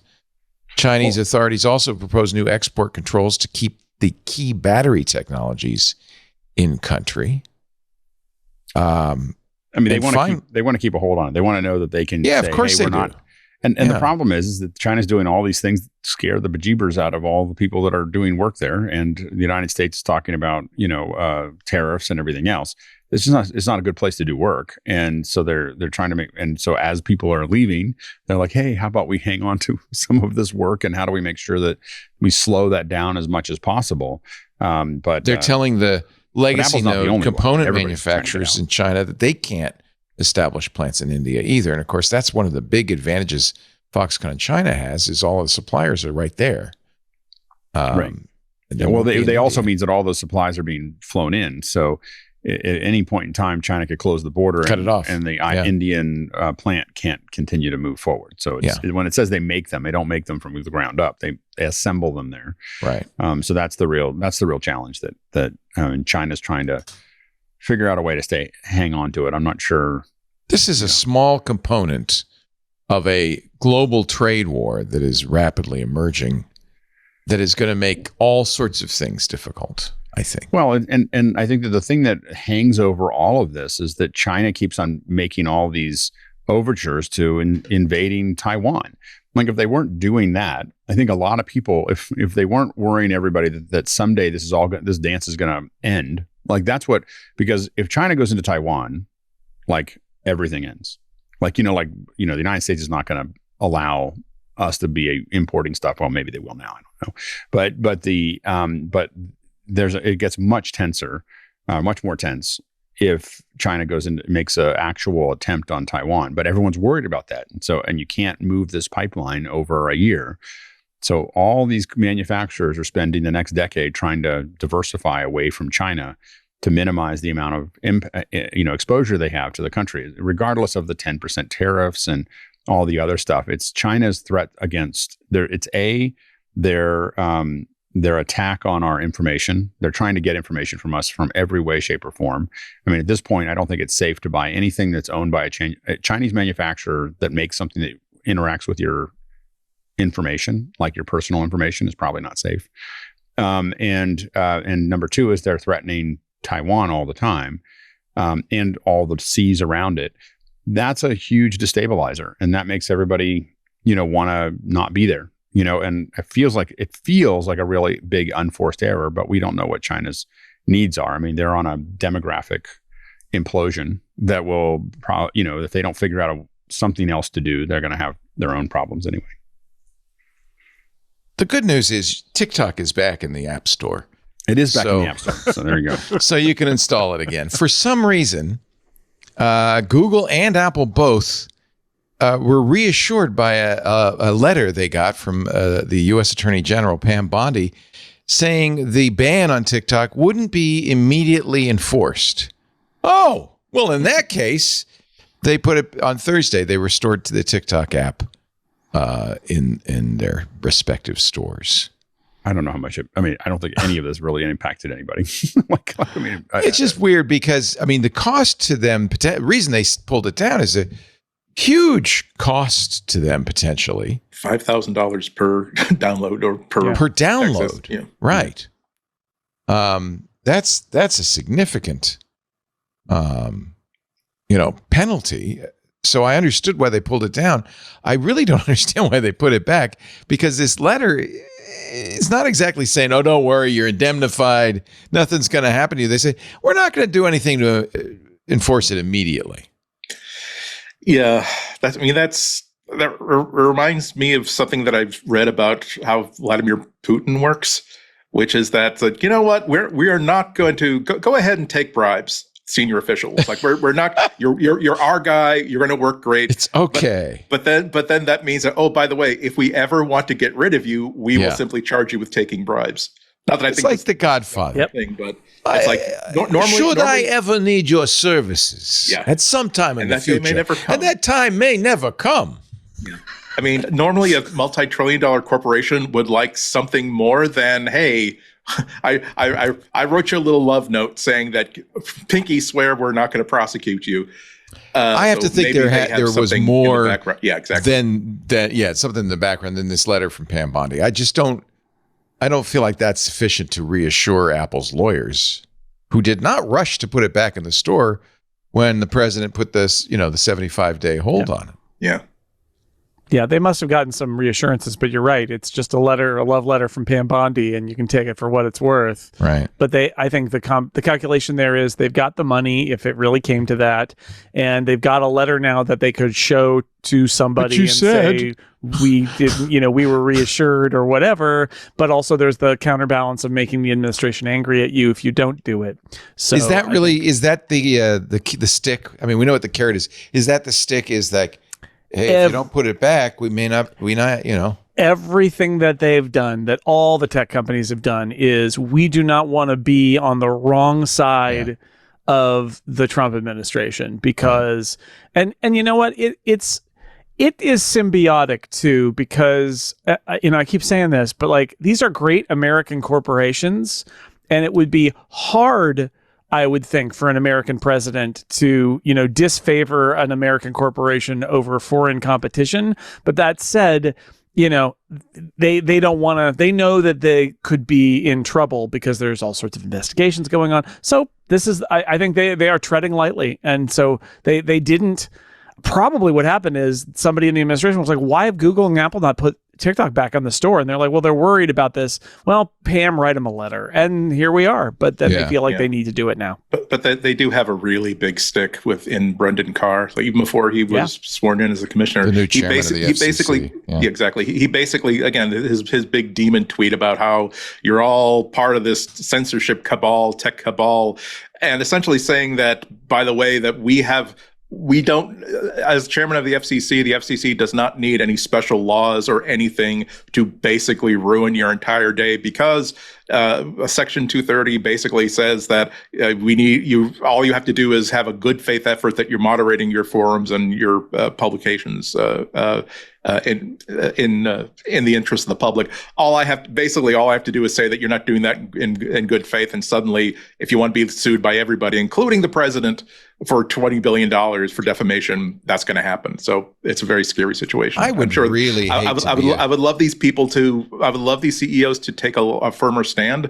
However, I do appreciate that they probably have to, it's probably like being any country in 1938, 1939, saying, let's not start a skirmish because in 2 or 3 years we might have to fight an entire war. Yeah.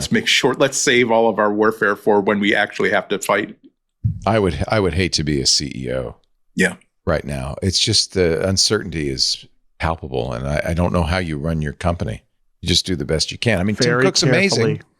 Yeah, tread lightly, tread very carefully. Yeah. Yeah, I mean, it's life in a banana republic. Uncertainty is not good for business. When I'm working overseas, you're just paying attention to who's running the country and what are the rules that they've decided on for this week, and you have to just dance with whatever those rules are. But that's it's unfortunately not that uncommon in the rest of the world. It's just that we as Americans haven't had to experience that anytime recently in most of our lifetimes. Right. So that's the hard part. We had an illusion about the rule of law or something. Crazy. Apple is finally letting you merge 2 Apple IDs. Well, that's nice. This has always been kind of a thorn in people's side, that if you have an Apple ID and you want another Apple ID, how can you move the 2 together? A lot of people in the early days of the App Store had an account that they used to buy stuff. And I do. Separate from my other iCloud accounts to do other things. And Apple has let you log into the App Store and other places separately from your iCloud login in order to facilitate this. And it's a huge problem because you end up in my friend Stephen Hackett was in the position where he was like, he had storage on the one account, but it wasn't in his family, and then his family needed more storage, and he fell down this whole rabbit hole. I think he ended up putting that old account in his family, in his iCloud family, as a fake person. This is better, right? The idea here is that you can basically take account 1 and transfer all of its purchases, and there's a bunch of caveats, but in the end, you can take all of those purchases and stuff from account 1 and push them into account 2. Should I do this? I mean, right now I have a iTunes account. All my music is under that, and I have an iCloud account. All my TV shows, all that stuff under the. So I have 2 separate accounts. I guess it'd be nice to merge them. Why did I do that in the first place? When you set up a new Mac, it gives you the chance to do that. Is that going away? Well, I wonder if this is step 1 of a larger process that makes Apple no longer at some point allow you to have a different Apple account assigned to your purchases of apps versus your iCloud account. I do wonder if the way that this, because they could have built this tool 5 years ago, 10 years ago, and they probably should have, but they waited till now, and I don't think they've been working on it for 10 years. I think it's more likely that they finally have a motivation for it, and maybe it's this, to slowly, over the next few years, kind of push everybody to get all their purchase onto a single account. You cannot do this, by the way, if you're rushing to your Apples in the EU, the United Kingdom, or India for some reason. Because of reasons. Migrate purchases from one Apple account to another Apple account. If an Apple account is used only for making purchases, yes, these purchases can be migrated to the primary Apple account to consolidate them. All right, there are some caveats. You have to be signed in by both. Make sure the secondary account isn't a member of the family sharing group, but it is, right? Because I share my apps. you have to uncouple it from your family and then merge it in. And what's going to happen to Lisa when I do that? Is she not going to have access to all the family shared apps? Correct. Although she could log in with that account to get them, but then she'd lose her apps that are on her account. But what you do is you do it in one fell. It's like shutting off the power to change some wiring. You would pull it out, all of the things would break, and then you'd run the migration, and it would all come into your account and be good then. And then eventually I could say to her, okay, now you're in my family, but just don't use that old account anymore. Right, because now all that stuff would be in your account and therefore in your family group and would come in that way. That's the idea. So reluctant to do this. Yeah, well, I would say, I would say don't do it unless you have a reason. There are people who have reasons who get frustrated by this, and like I said, my friend Steven is a good example of that. But if everything is working fine, just leave it. But it's almost like you know if you need this, if you've been frustrated by this kind of confusing setup. But I do wonder if in the next few years Apple will start nudging people this way and saying, well, really, you should only have one Apple ID on a device, and that may happen. But right now it's optional. Some people are on social media saying that they tried it and basically they've lost access to a whole bunch of stuff for at least 90 days while Apple works through a support ticket. So just make sure, go the support document, go step by step, and make sure that like Jason said, don't do it just for the hell of it. Do it because it will solve a problem that's been stymieing you for several years. It also has a bunch of limitations, like you need to not be actively using Apple Music with it. You need to not have any ongoing subscriptions. You need to cancel all your subscriptions and let them and then resubscribe on the new account. Like there's all of these limitations to it that are very complicated. So don't do it on a whim. Don't force me to. Yeah. But I mean, this is I think a value of a show like this is to say, look, this exists. It's an option. You may need it in the future, in which case now you know it exists. If you have been feeling this way for a while now, you wish this was something you could do, you can now do it, but don't do it just for fun, right? Like it's not fun. Don't do it. Yeah, definitely read the Apple support document because there are a whole bunch of caveats. I mean, just a whole lot of them. And I think already I see a few stumbling blocks. My Apple One account is on my iCloud account, not on my music, TV, show account, apps account, which is probably part of the problem. But I use Test Flight on one of them. This is a lot of developers reporting that one of the things that this does is it takes you out of, if you use that for Test Flight, it takes you out of all of those test flights. They all break, and you can't just re-up from the interior location. You have to get a new link from the developer, and it turns out, at least for now, they may fix this because maybe it was a bug, but like if you tried to get your old link to go back in and sign in, it would say, sorry, you're already on this test flight, even though it was your old account and not your new account. So they would have to generate what's called a public link and send that to you, and then you could be added back to the test flight. A lot of developers are really angry about this feature because it broke a lot of people's test flights. Yeah, this is why, like, when I or anybody else think, oh God, this is such an obvious thing that Apple should let me do. Why don't they let me do it? Sometimes it's because it's strategic. Sometimes it's because they don't care, and sometimes it's because for reasons beyond our fathoming, doing this simple thing because they didn't think about this 14 years ago when they set something up and they included some sort of a library. Oh my God, is it terrible? There's so much technical debt here, right? Like there's obviously huge amounts of technical debt about the whole Apple account infrastructure and the App Store infrastructure. I'm sure that when Apple set up iTunes with music purchases, which is where this all started with the DRM wrapped music purchases, they built the whole thing that became the foundation of the App Store.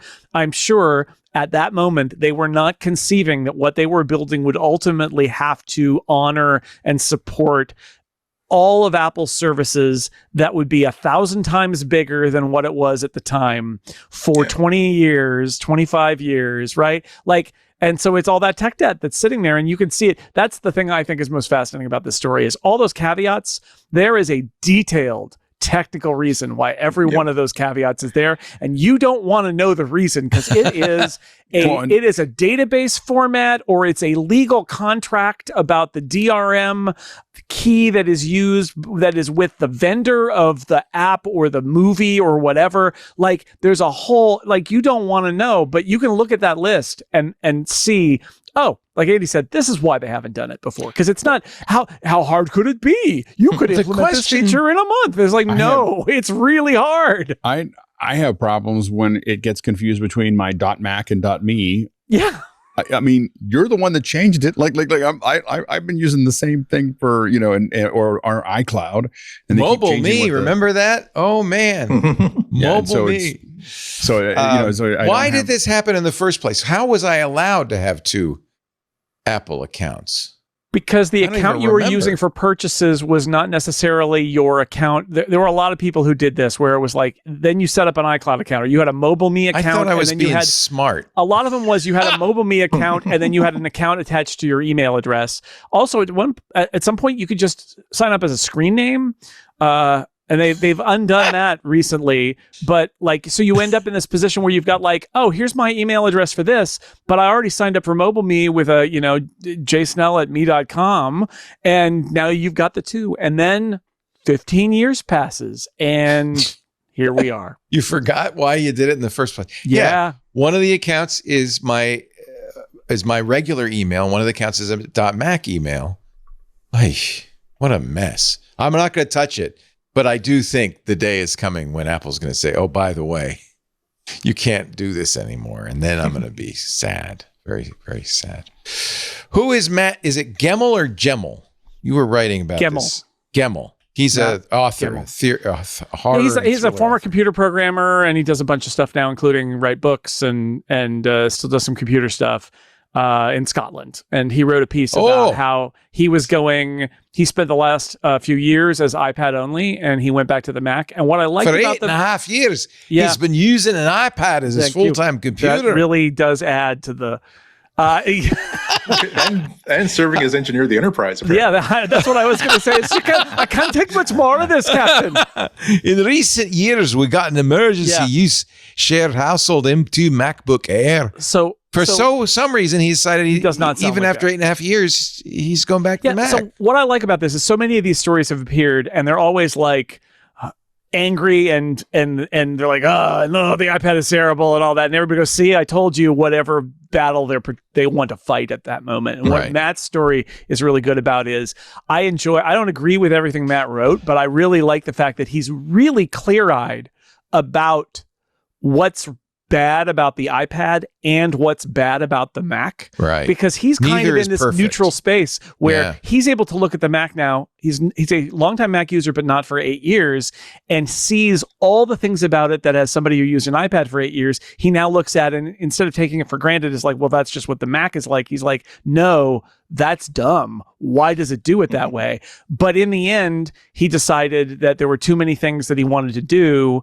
And he really wanted like a desktop setup with a big screen, and Stage Manager doesn't really do a very good job there. And it's not really great at multitasking. And that's what drove him. I can't believe he's writing Python, Ruby, and JavaScript code on his iPad. Yeah, you can do it. You can do a lot. But I think that he it's anyway, like a contortionist. I actually liked it more, not for why he went back to the Mac, but once he got there, the way he was able to define like things about the Mac and PCs in general, desktop computers in general, that as an iPad user, he now looks at and thinks, this is so primitive. Why do we do it this way? But I just like, if you're a computer nerd like we are, I think it's a really cool perspective that I hadn't seen about deep into the iPad and what it is good for and what it can do. And also then deep back into the Mac and having a different perspective about it. It's just it's not at all what you would expect from a piece like this. It's long, it's thoughtful, it is balanced, and it's smart. Yeah, that's why it's important to be ecumenical about these things. Yes, I agree. I mean, if you're an iPhone user, try Android for a couple of days, or try Mac user, try Windows or Linux for a couple of days. After the first rash subsides, you will find out that you won't wish that you won't want to switch out of Mac probably, but you will say, damn, it's so easy to do this on this platform. Why can't I do this on my iPhone? Why can't I do this on my Mac? And for the iPad, I mean, we've been having this conversation as a community about, I can use my iPad's as good as a computer, particularly after Apple decided to have a line of commercials saying that essentially the iPad should be treated like a regular computer, Daddy? I mean, it's just a different type. I'm as much as I'm hoping for some sort of reunification between multi-touch and Mac OS. I appreciate the fact that the iPad is still excellent at what it does. The Mac is still excellent at what it does, and they don't necessarily have to cross as into they each other. say in Scotland, shall the twain meet. You take the high road and I'll take the low road. He says, like many people of my background and nationality, I have a bit of a Calvinist streak. I tried not to use things or enjoy things because of how I'd feel if they were taken away from me later. That's a very Celtic kind of attitude towards life. It's like, I'm not going to like this because as soon as I do, they're going to take it away from me. Now I won't. You know, it's interesting. We talked a couple of weeks ago about Tapestry, Icon Factory's new and improved RSS reader. And weirdly, because I moved all my news feeds into it, I've been using my iPad a lot more. It is now my preferred device for the kind of news gathering I do for the shows. That plus Raindrop have made thanks to you, Andy, have made a very nice pair. Yeah. And it's really changed my workflow a little bit.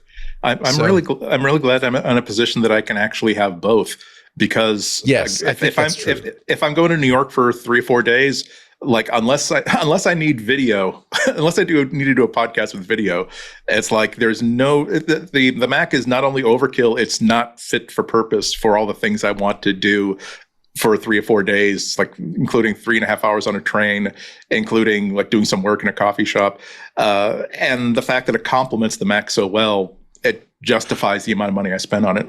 It's worth having both. I mean, I would hate to try to use Emacs and Common Lisp on an iPad. Yeah. You know, that's my preferred coding platform, and it's, you know, you got to have a PC for that. And again, Mac, there are a lot of positive things about the Apple ecosystem. As right now, right in front of me, I've got my MacBook Pro on the table, which is running the Zoom, and on top of that, on a stand above it, I've got my iPad Pro essentially running as an external display.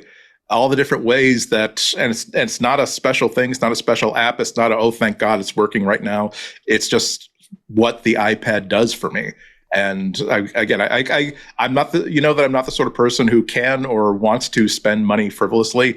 But when I said, you know what, when the iPad went into M1, the same CPU as the Macs, I said, you know what? I think I've got $1,200, $1,300 for like a really, really good iPad, given that I was already a really large iPad user, and it's absolutely paid off. Everything that I hoped it would be, it has been. Yeah. I agree with you, Jason. This is a really good piece to read just because of the pros and cons from somebody who's completely ecumenical. Yeah. He says, for instance, the iPad's slow, which I never really put 2 and 2 together. He has an M4 iPad Pro. It shouldn't be slower, but he says Macs are much quicker in terms of the responsiveness of every part of the interface and the interactions. Right. He says there's a lot of animation in the iPad interface. He said there's a lot of tap and hold kind of things that you have to do because it's a touch first interface. Whereas the Mac, you can do a lot of keyboard shortcuts or very quick click, and it knows that you're clicking or right clicking, and the iPad has to wait and see. Yeah, I feel like I'm faster on the Mac. It's not that the iPad is slower than the Mac. You're faster on a Mac for many things. But I found it really amusing that he was taken aback when he went to the Mac about like every download he does, it says, do you want to let me download it from this website? He got all those warning dialogues that we've been plagued with for the last few years on the Mac. And he's like, what is going on? Right. Like, and because for him, it was new basically. And that's an interesting That is part funny. Of it that too. is a different perspective. Yeah. We're the frogs in the boiling water. He's the frog that jumped in while the pot was hot. While the pot was hot, yeah, that for sure. And I also I actually, even though he's writing his kind of exit interview from the iPad, like he does make it clear, like he's not doing it because he says you can't write a book or design things or program on the iPad, because he did all those things. And you could say I prefer not to, but like I like that what Matt says is any argument that you can't do these things on the iPad is not true, because he did them. He just has decided for various reasons that the Mac is a better place for him right now. And he even says at one point, like, I'm a different man than I was 8.5 years ago. I have kids in school, and like I'm just a different person, and I have different priorities. And that's that ecumenical view, I think, too, which is like to the right tool for the right person at the right moment. And that's why this is a special kind of piece, because it's not just I hate the iPad and I'm switching back to the Mac. It's not done in anger or anything. It really is just sort of done at a remove and with some wisdom. And Matt's a good writer, so yeah, for people who think about this stuff, it's a fun read. He points out Macs decay in a way that iPads generally don't. Yeah, more maintenance required. True. A lot more maintenance. Yeah.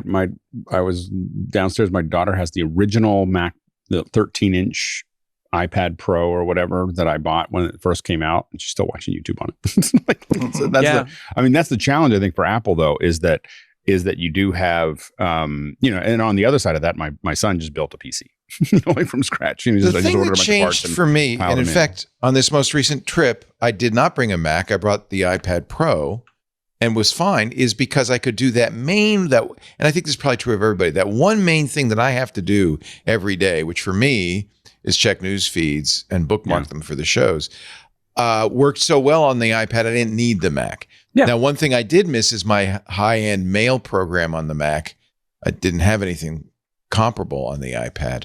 So, there's pros and cons. And frankly, my dependence on my iPad is with my MacBook has meant that it's such a big drawback when there's an app that is not triple cross platform. That if my daily word processor is Ulysses, and I love the fact that it doesn't matter if I start or continue a project on my Mac or my iPad, it's all synced via iCloud.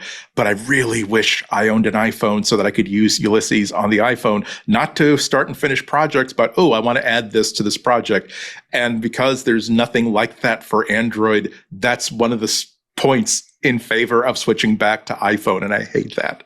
Yeah. Yeah, I mean, I know that for me, Notes is such a, I think people never look at think about how powerful Notes are, but for me, Notes means that everything's everywhere. And I'm in a meeting with someone, I open up my phone, I give it a good title, and I sit there and I can sit there on my phone, I can type it on my computer, and all of it's all integrated together. And I think that is the thing that ecosystem, is really important. But I find myself, I have, on my desk, I have 5 or 6 Macs and 2 iPads and, all kinds of other stuff. And I do find what we've been talking about, I just switch gears all the time. Like I'm just, the iPad is tactile. That's what I really use it for, is tactile stuff. And then the stuff that Apple hides, we were talking about this in Keynote, like Apple hides features that are only available on the iPad. Like if you want to, like I was showing my son how to animate stuff on, you can do it with keyframes where you can just drag something around on your iPad and do it. And I do think that it is slower. Like there's definitely, there's so many things I do on my Mac I would never think about doing on my PC, on my PC, but on my iPad. But I think that the stuff I do on my iPad I would never do on my Mac. Like I don't find them to be, I guess it's never occurred to me that I would do one or the other. When I go traveling, I have an iPad and a laptop, and I just make a decision about which one I'm opening, based on my behavior. I think that's the ideal situation, and for people who can afford it, it's probably the best way to go. But I was surprised the iPad made a pretty good companion for our trip. I've traveled. I mean, a little bit less now, but there was a long period there where I only ever traveled with an iPad if I could help it, and not a MacBook Air. And I just took a trip this weekend. I went to LA for a few days, and I just took my iPad Pro, and I actually brought the Magic Keyboard just in case I needed to, something came up and I needed to write something or something, which I used it once. And then the rest of the time, I just had it in the regular cover. I have a keyboard. I use the keyboard case. So it really is basically a MacBook Air. It's a laptop at that point. It's a laptop. It's just a completely different OS. Yeah. What is there a good iPad? I use MailMate on Mac, and I know that for a lot of people, it looks like a 20-year-old program, but the power is really great under the hood. What do you guys use for email on your iPads? Oof. Apple Mail for me. It's the only place I use Apple Mail is on iOS. Yeah. I use MimeStream on the Mac, but MimeStream looks pretty cool. If you use Gmail and you have to use the Gmail. Mac, yeah. MimeStream's the best. It's great, but otherwise, I'm using Apple Mail. Unfortunately, I have to admit I don't travel enough. So for me, I have Apple Mail, and I'm not very responsive when I'm traveling. like when I'm traveling, you can get a hold of me if you know my text. I'm super responsive when I'm on my phone, and I just tell people, "Hey, I'm traveling, and I might not get back to you for a couple days." And so I don't travel enough that it matters. The reason I use MailMate, I find for mail, the only way mail is useful to me is if I have a lot of rules that do a lot of pre-filtering on the mail to make sure I don't miss the important stuff, and I can find the stuff that's not important easily. And so I don't know if there's anything that could do that on the iPad. One of my complaints with mail itself is that there's no way to give Apple feedback. Like for instance, right, if I have an Exchange server and someone else has an Exchange server, and they send me an email and I have any kind of filter, like move these into a folder, Apple Mail deletes the data. It literally just wipes it out on the way in. It says I got a mail. It like literally I have to check the email on my phone, but on my computer, it's for years. It's been this way, 5 years. But there's no way for me to tell Apple that other than the show, because there's no feedback on mail going, hey, by the way, your Exchange servers aren't getting along, and it's deleting my emails. Like it's as if they didn't exist. People were saying like, you didn't send me an email, you didn't read my email, and I didn't get it. And so and it's just Apple Mail, and it's just on the Mac, and it's just if you put a folder where you take the Exchange and put it into a folder. So then I stopped using filters, and that's why I'm not very responsive anymore. Yeah. So, but the idea of going to another mail client, I'm just like, oh, I got so many accounts and so many things, and like the idea of doing it was, I think about it and then I go back to what I'm doing. Yeah, I mean, I probably could do the filtering that I do. I moved off Gmail to Fastmail many years ago, so I would love to use my mail because it looks really great. But the filtering that I do, I just don't have any. I don't know what I can. Maybe I can. I don't know. Maybe I do it all on the Fastmail on the server side. Because I fundamentally don't like email. So yeah, I don't either. So you used to say, "Don't call me, email me." Now I just say you can text me, and if you don't have a text, but definitely don't call me. Text me and ask if we can have a conversation. Like, are you free right now? Like, I'm definitely in that generation. I'm not that generation, but that mode of like, no one like, are you really calling me out of nowhere? Cold call. I know. I agree. Did you really do that? My own daughter calls me, and I said, "Why don't you text me ahead of time? I can't." My own daughter. I say, text me. You'd think she's a millennial that she would know how to do that, but no, she says, I don't like to text. I want to call you. I'm fine with people talking. I just want to know when they're calling. So yeah, just text me ahead of time. Yeah. That's all. All right, we're going to do the Vision Pro thing in a bit. So, by the way, John Ashley taking the week off. Is he on vacation? Is that what happened, Anthony? Is he going somewhere? Yeah. He's not under the weather. He's just on vacation. Yeah. Yeah. Good. I'm glad. Our guys, I think, Anthony, how many vacation days do you have accrued? Our guys won't take vacations. I'm pretty sure I'm capped. You're way over. Yeah. Lisa keeps saying, Anthony, take a vacation. I got a week in a couple weeks. Good. So good. I'm coming. I like it when our guys take vacations. So Anthony Nielsen filling in for John Ashley this week. So I'm warning him, get the Vision Pro sound because we're going to play the Vision Pro theme in a moment. But first, a word from a sponsor, a dear friend. MacBreak Weekly literally brought to you by Cashfly. I just did Matt Levine's podcast. I hope that comes out. I think it's supposed to come out this month. And he asked, we talked about how we met and all that. And he is the founder of Cashfly. He came to me almost 20 years ago when we were kind of in a crisis. I could not figure out. We had hundreds of thousands of people downloading our various podcasts, and I couldn't figure out how to do it. I was borrowing bandwidth from AOL Radio, if you'll believe that. I was using BitTorrent. We were just like cobbling together all these solutions. And Matt came to me and said, let us handle it. We can do it all for you. And they have. And I love Cashfly. For over 20 years, Cashfly has held the track record for high-performing, ultra-reliable content delivery. They serve over 5,000 companies. One of the reasons we love them, they're all over the world, 80 different countries. And, they have been so great for us for almost 2 decades now. They're the only CDN built for throughput, ultra-low latency video streaming. They can deliver video to over 1 million concurrent users with less than a second latency. If you're a gaming company, you'll love lightning fast gaming, delivers downloads faster, zero lag, glitches or outages. If you deliver images on the net, you'll love their mobile content optimization. It's automatic.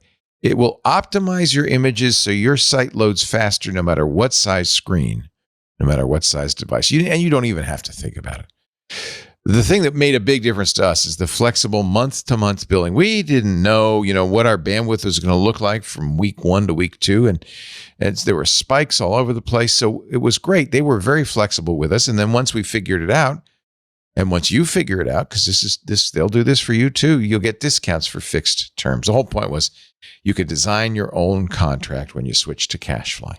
And they're always adding new features. For instance, they just added a managed object storage. They have a new object storage solution designed to increase speed and reliability to industry-leading levels, because the hardware, get this, is based entirely on NVMe, which makes it really well-suited to users who have a large number of small objects. Of course, still completely S3 compatible. It will easily integrate into your Cashfly MOS, S3, or any other tool set you've designed. I love this, unlike S3, there are no egress or ingress costs. You just pay a flat volume fee. They just added a new point of presence in Austria, in Vienna, which is great for us. Our Central European listeners should see significant improvements in latency and average transfer speed. Now, if you're a reseller, you will love the new features added to the reseller portal. You can now be classified as a reseller, have numerous full accounts under your reseller account, each of which can operate independently, but the billing stays centralized. You'll like all the new features. Check that out. Cashfly. They deliver rich media content up to 158% faster than other major CDNs. And we've been doing this for a long time. They allow you to shield your site content in their cloud. All our content goes directly to them, which means we have a 100% cache hit ratio. No slowdowns for a cache miss. Everything's already there. And with Cashfly's elite managed packages, you really do get the VIP treatment. We really have. Your dedicated account manager will be with you from day one, ensuring a smooth implementation and reliable 24/7 support when you need it. The whole story of how Matt and I met and how he saved us is on that podcast. I'll let you know when it comes out. Meanwhile, you can learn how you can get your first month free at cashfly.com/twit. I know you've heard me say it for almost 20 years now. Bandwidth for MacBreak Weekly is provided by Cashfly at cachefly.com/twit. Thank you, Cashfly. Thank you, thank you, thank you. And now, ladies and gentlemen, it's time for the Vision Pro. What do you see? What do you know? It's time to talk the Vision Pro.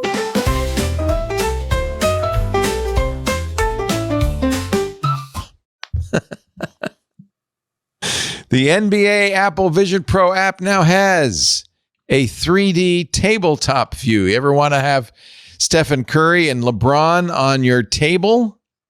Now you can.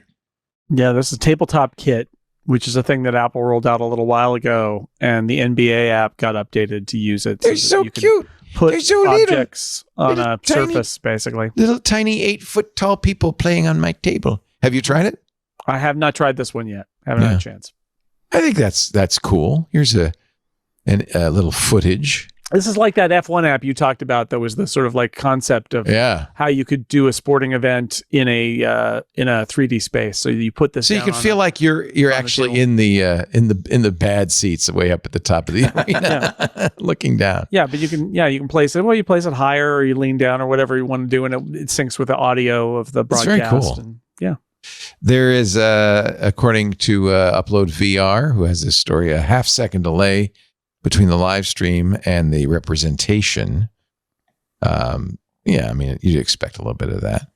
Tabletop is currently available for a few games per night. The NBA plans to make it available for all League Pass games next season. You do need a League Pass application. That's at $15 a month. But if you're a fan, you've got that. We saw Major League Baseball do this too. All the leagues are now doing the thing where they've got cameras everywhere, and they are 3D plotting and logging every single move that every single athlete makes. And this is one of the things you can do with it, is you can then pipe that into a model and represent the actual action and animate it right on the field, which is like the MLB app didn't have players, I think, last year. I wouldn't be surprised if it does this year, but it had like ball trajectories and things like that. And that's cool. This is where it's all going. If F1's coming back in March, if they brought this Laps app back with a tabletop racetrack, right?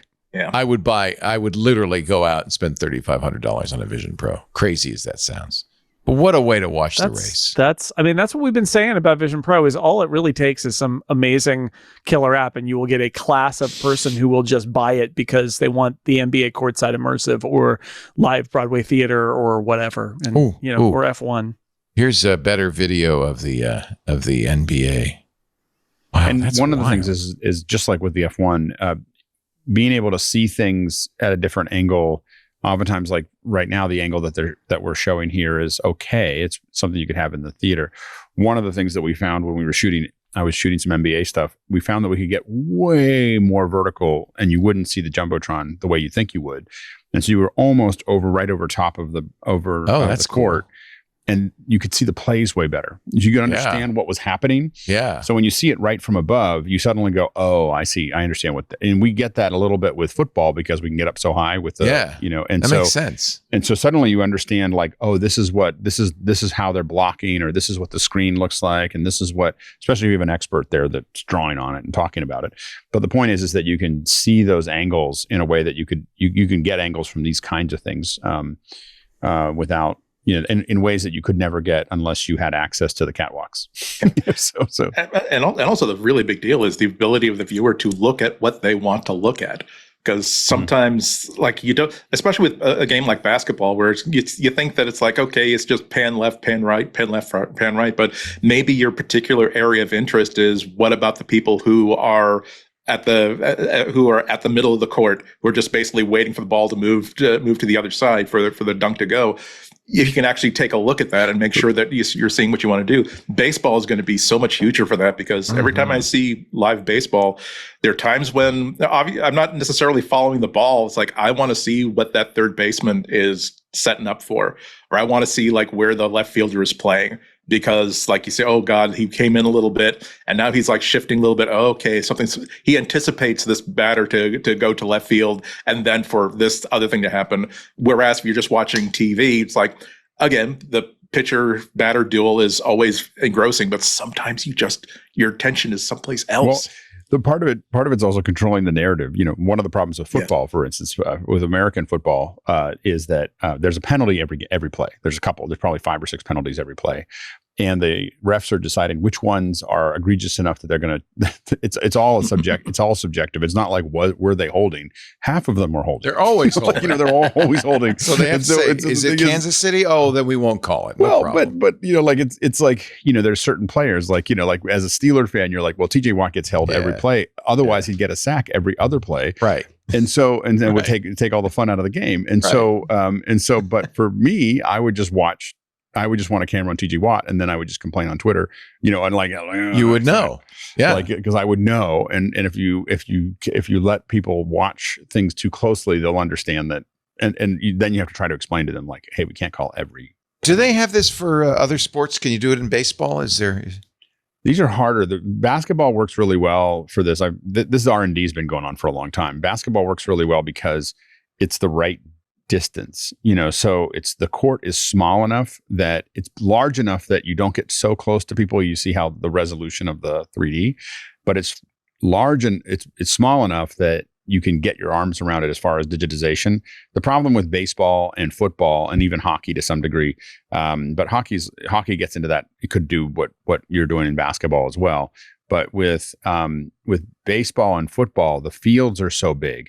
Trying to digitize that, it's coming, but it's more difficult than and it's more messy than basketball. Football, the problem is there's a lot of intersection between the players. Yeah. In a way, there's some intersection between the players in basketball, but not nearly at the same level as football. So it's just those occlusions of capture makes it much harder to capture. Well, that's why baseball's perfect. The players hardly interact at all. Exactly. Well, it is, except that they're really small on a big field. Oh, it's yeah. So the thing is there's just like this, basketball sits in this kind of happy It's space. perfect. No, if is. you do It's perfect. boxing, you really want to use pure video, because like dimensional video, like immersive video or whatever, looks great in MMA and boxing and wrestling, because you're close enough that all that, the 3D feel really feels 3D.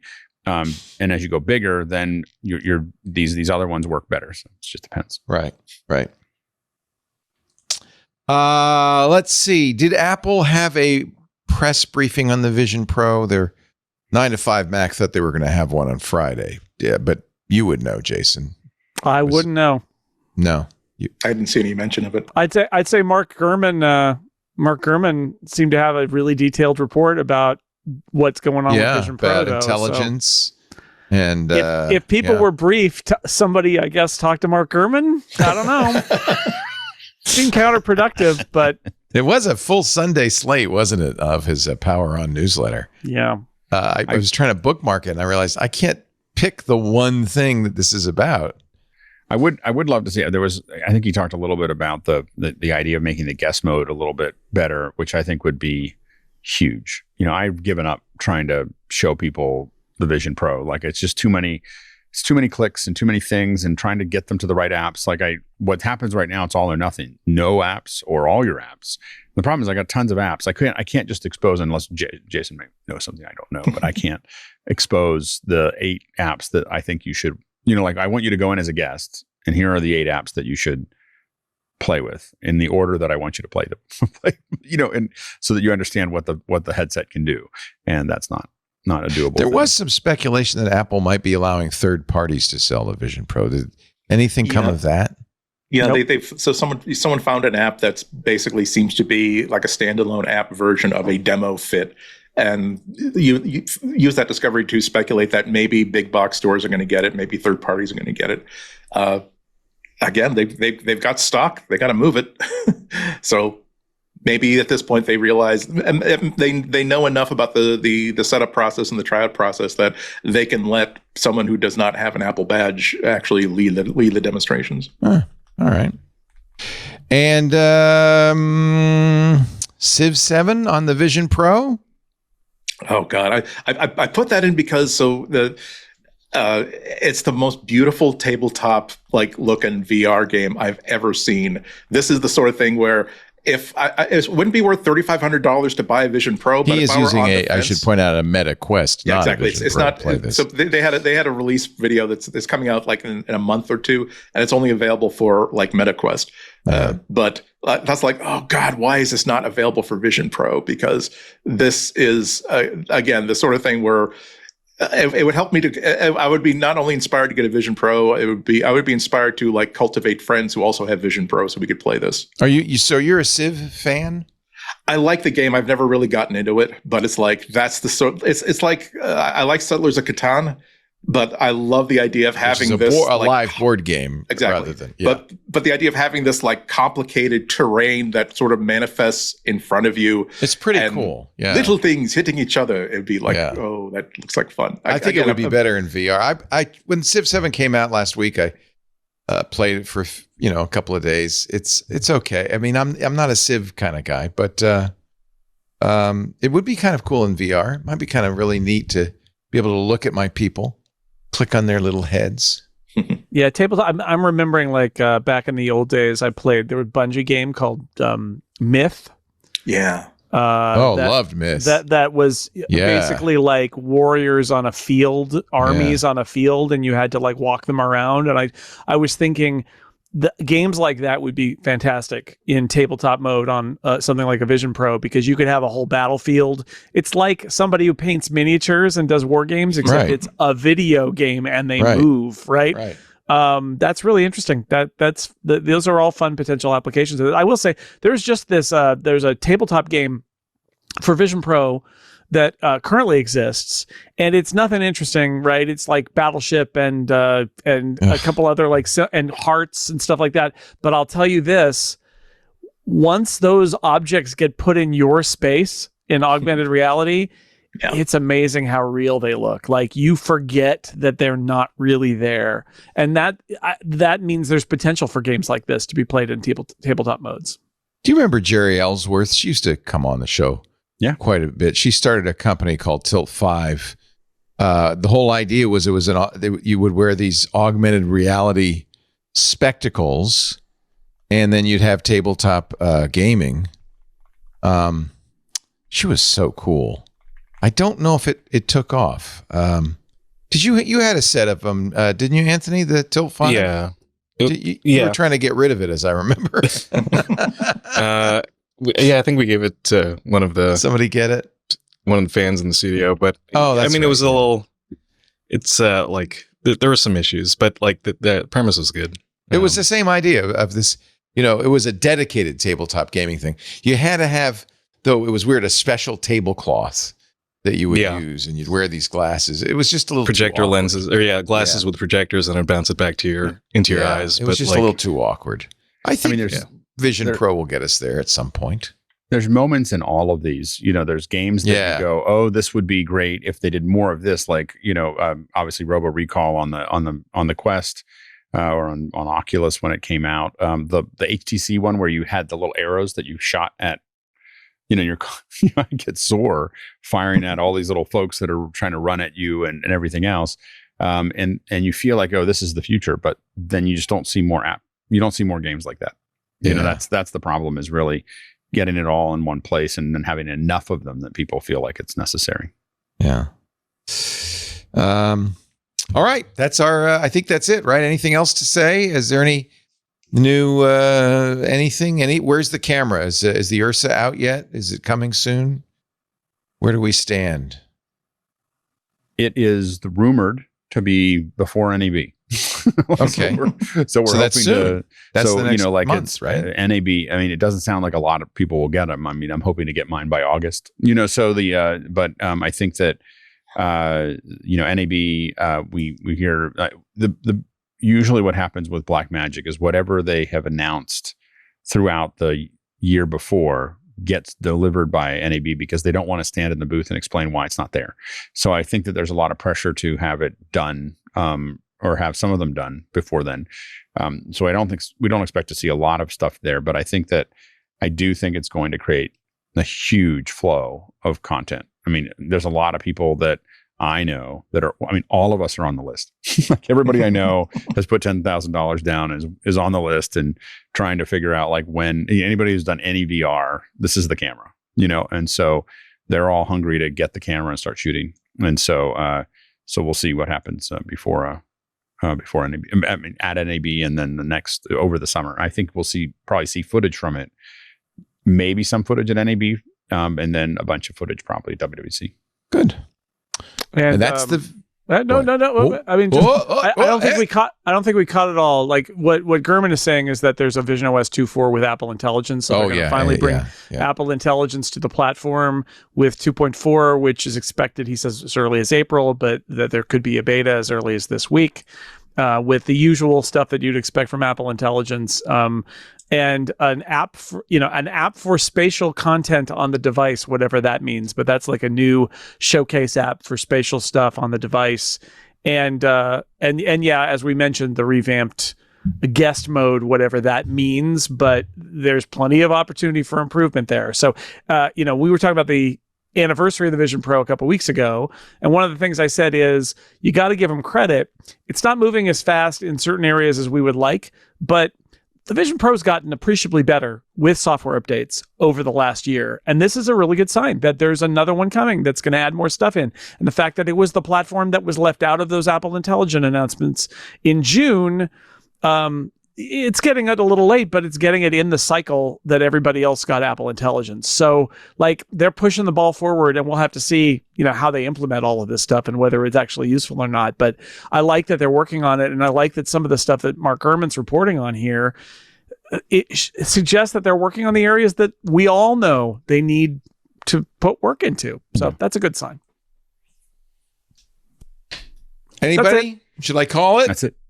That's Now you know it. we're done talking the Vision Pro. Yeah. All right, little break, and then your picks of the week, my friends. Alex Lindsay, Jason Snell, Andy Ihnatko. You're watching MacBreak Weekly. We're so glad you're here.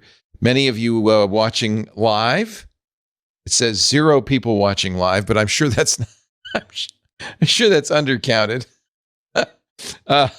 If you are watching live on one of our 8 platforms, YouTube, Twitch, X.com, TikTok, LinkedIn, Facebook, Kick. Oh, and let's not forget our Club Twit members watching in Discord. It's great to have you. Oh, I see. 500.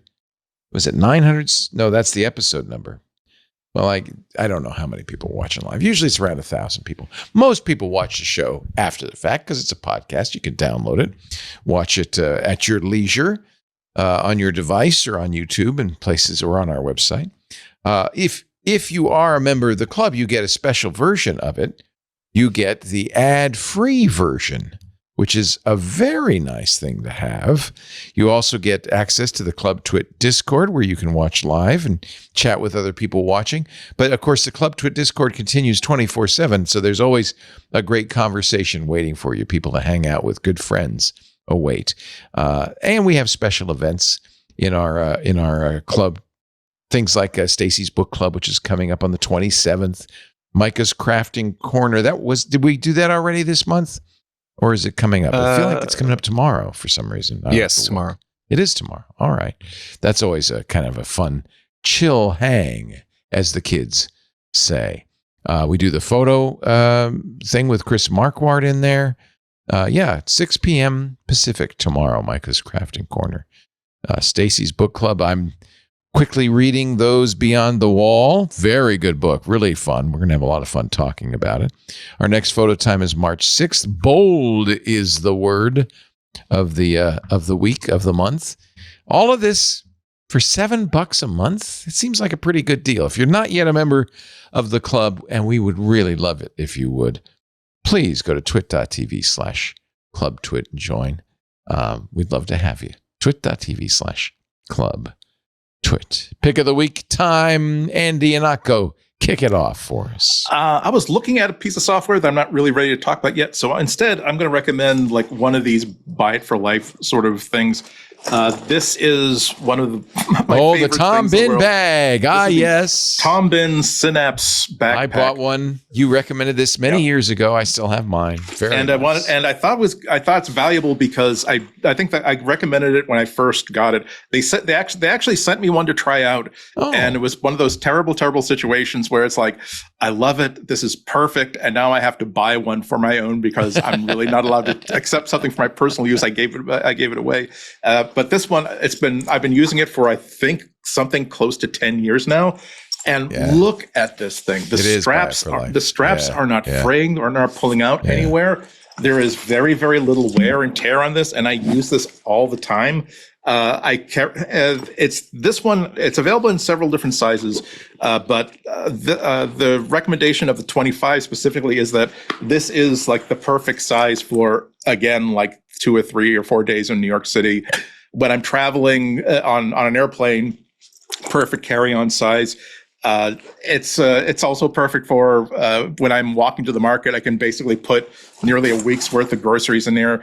The straps are beautifully curved and implemented so that it feels super, super comfortable on your back. Has a waist strap, has a chest strap, so you can hang things off of it. The only thing that might turn off some people, and it turned off me at the very first time, is that it doesn't really have any organization inside. It does have a couple straps, so again, if you've got clothes inside there, it'll strap it down. And has an inside pocket here, and it's got an inside laptop pocket. But it doesn't have like a million pockets for, this is for your pencils, and this is a pocket that holds your CD wallet. But the thing is, like, what it does have is large size pockets that you can really, really set up exactly the way you want. And by the time you have this for like a few weeks or maybe a month, you will figure out exactly what each one of these things is specific for. And to be honest, it's much, much better for me to organize it by having in individual pouches, individual bags that I've sourced from here and there and everywhere, and basically pack it up that way. It unzips all the way to the bottom so that when you are packing for a long trip, you can pack it nicely from the very bottom to the very top. But mostly, I just want to say that this is just it's not a cheap. Obviously, it's not cheaply made, and it's not cheap. This version of it, the 25, is $250, which was the most I'd ever. Mostly at that point, the only time I'd bought. I don't think I bought backpacks. I simply would speak at conferences and use the free backpack they would give me as part of the speaker thing. But the fact that I've been using this every week, sometimes every day, and I can't see a single piece of damage on this. It seems like this thing is gonna last absolutely until 10 years after I die. This really is a buy it for life thing. And if you don't need something that's as big as this, they do make it in other sizes. They do make it in day pack sort of sizes, but they also make it in a range of colors. highest recommendation. Again, it's rare that you have a situation where I can recommend something again 10 years later and I cannot fault it at all. I'm not going to buy another one because this one is still in perfect shape. I just absolutely love it. So highest recommendation, Tom Bin Synapse line of backpacks. Tom, BIHN, if you're looking for it on the internet. And yeah, I've had mine for ever since you recommended yours. So yeah, 10 years or something. Yeah. Thank you. Yeah. I pack this every week for my trip here to the library with all my podcasting stuff. And it feels like I'm aware of how heavy this backpack is, but it doesn't feel that way. It's just beautifully balanced. I don't remember it costing so much back in the day. Well, it's 10 years ago. Yeah, it was a long time ago. I'm just logging in now to see what I bought and when.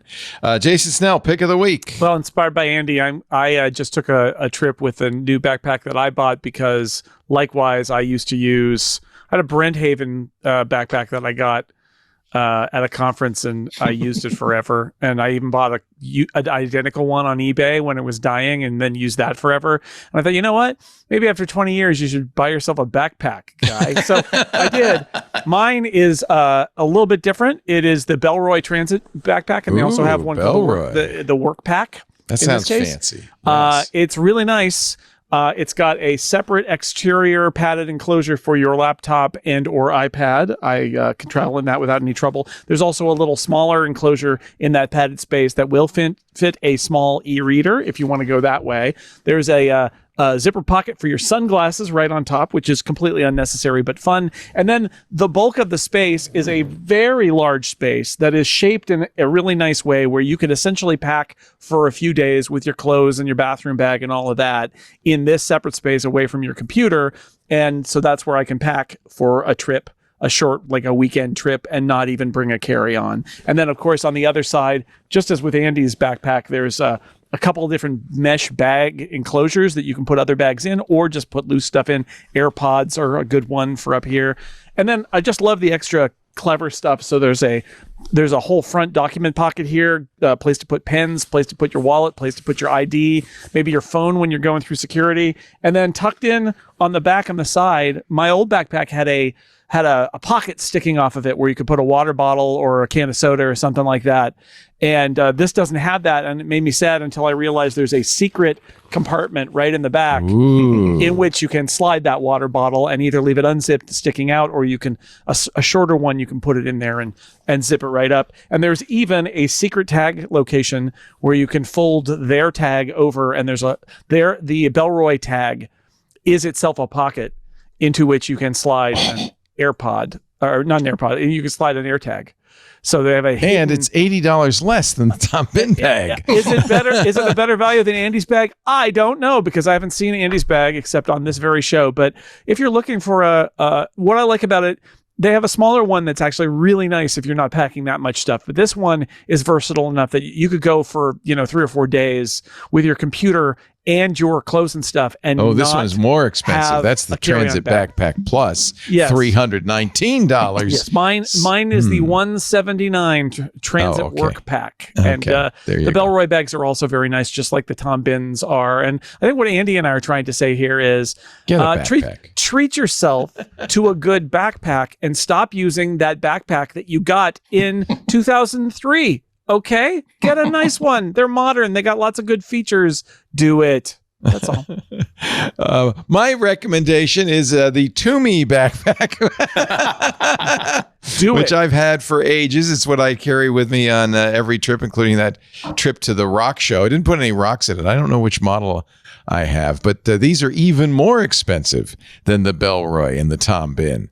But I have a kind of a thing for packs, and the Toomeys are quite nice. Somehow I ended up on the bottom of the cost list. Yep. Oh, yeah. You are the cheapest thing. At least really today. Unlike you. Holy Alex. cow! Wow. This is the tactical 511. Oh, wait a minute. We're all doing backpacks. I figured I had something else, but I was like, well, we're all doing bags. I feel left out. This is a tactical backpack. And it says Lindsay. It's got a little like Velcro thing for another $8. You can order this on Amazon. Can you get it, say FBI or police? Or mine says Pixel Core, the old Pixel Core sticker. Oh, look at that. So these were our standard issue. So when you were hired at Pixel Core, we just handed you one of these bags. and put your Nice. name on it and stuff like that. Or like, okay, here, you got to put your name on it, because and then I also put it on the handle, because we would have like 8 of them stacked together. But the big thing is tons and tons of pockets on the inside. This one's you can add webbing to the outside. These straps, which I put a tripod into. Yep. And so I hang a tripod when I'm out and about. And it's almost indestructible. That backpack has been on 6 continents. so it's been just thrown around for many years, and it seems to have survived. Yeah.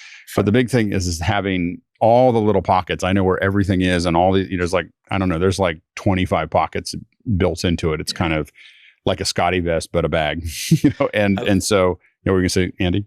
I was just going to say, I love 511. I'm actually wearing my 511 tactical pants, my tack lights, right. my favorite utility pants. But the only thing I wish that my bin bag had was at least a section of that webbing that your backpack has, because it's like a mole, like tactical webbing, so that you can actually buy a third-party pouch and put it on the outside. So if there is something you want to have quick access to from the outside, you can just add it and customize it the way you want. And then it's got this soft area on the back. This is actually where I can put my laptop and my my iPad in here, so it's right against my back. Yeah, and then it also mine too. Yeah, and then it fits my and it fits this. This is the bag that my headset goes in, and that goes. Very nice. So all of those things just kind of thump into the bag. I used to want to have all these compartments, but for my all the soft compartments, but I found that once I could put it into my back, right behind my back, it was easier to manage that way. So yeah, I mean, what you pay for is comfort. The difference in not just durability, but the way these straps on this bag are laid out, if I pack this correctly, I'm aware of the weight, but it's not dragging me down. And that's, I think, the difference between $100 backpack and a $250 or $300 backpack. Yeah, I'm sure this was a very expensive backpack, but it's also very comfortable, and it has my name on it, but I don't have my last name, just the first name on mine. And Andy, you'll be happy to see you recommended some time ago these little portable lights. Yes, and I have this attached to my backpack in case the plane flips over and I need to make my way out of it. Upside down. Never. Yes, if it's upside down, this comes in great handy. And if you want people to find you, you can have it be a flasher. You recommended those some time ago, Andy. I bought a bunch of them. Yep. Yeah. This has been all around the world with me. So I guess this is also it doesn't. And I mean, humans are weird creatures. It's like the more you use it, the more you're like, but this is my traveling companion. It's like I've tossed this on the beds of 100 different hotel rooms, being exhausted through 100 different adventures on many different continents. It's like I would, if this thing ever did break down, my instinct would be to replace it immediately, but I would say maybe there is somebody I could send this to that could fix it. I don't care if it looks ugly. I just want my backpack with all my wear and tear on it. I think this ended up being mine because it had so many pouches, but also I like leather, and this is a nice brown leather thing. I mean, it just looks nice and feels nice. Anyway, I didn't know it was going to be backpack week. I had to run down the hall. Go figure. we saw the trend. We saw the opportunity. Leader. We took it. I'm an influencer and a thought leader. Good idea. Look, you are a thought leader. When I said yes to being on this show every week, the one thing that gave me pause was, does that mean I have to do a pick of the week every single week? It's a lot of weeks in the year. There's a lot of things to pick. So Andy has a good idea, and I'm like, oh, great, backpack time. Let's do it. Yeah, why not? Why not? I have certainly purchased many of Andy's recommendations, including that Tom bag. Get a good bag. Can I also add that if you're doubting the power of each of our recommendations, realize that like every one of us had this thing nearby handy. Yeah, that's true. It's still being used every single day. We didn't have to go and run to the basement and go into a closet to find out where we stored it. It's there because, no, this is what we carried into the office or whatever today. Yeah, I literally just took mine to Tucson with me, and everywhere I go, it goes with me. It's my carry-on. That's important. That guy has to have a carry-on. Mr. Andy Nako, when are you going to be on GBH next? I was supposed to be on Thursday. I got bumped to Monday. So Monday, 1 p.m., go to wgbhnews.org to stream it live or later. Lovely. So nice to see you, Andrew. Alex Lindsay is at officehours.global. Always a lot of fun. Every morning, learn about every kind of media production and on and on. It's just incredible. 7 days a week. 7 days a week. So you can. There's also the YouTube channel, which is Office Hours Global. And the records of 5 days a week. On the weekends, we still meet. We just don't stream it. And then we also have evenings, Mondays and Thursday evenings, and we're already scheduling Tuesdays and Wednesday evenings are on their way. But I won't. I'm not on those shows. Good. You don't have to be there for everything. Okay. I'm not. I'm on the Monday night show. I show up relatively often for, and it's just a little. Each one of them's like we're using different technology to do the show, and we're also it's usually a slightly different format. So we're kind of constantly playing with the ideas.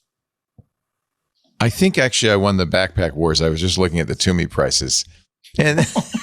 Yeah, for the high one. Yeah, exactly. Yeah. They do have a mall presence that they got to pay for. So, yeah. Wow. I didn't realize. I'm sure when I bought it, it wasn't $1,500. Mr. Jason Snell, 6colors.com. It's a must read if you are into the Mac or just into great writing and people. Your last update with Mike Hurley before his paternity.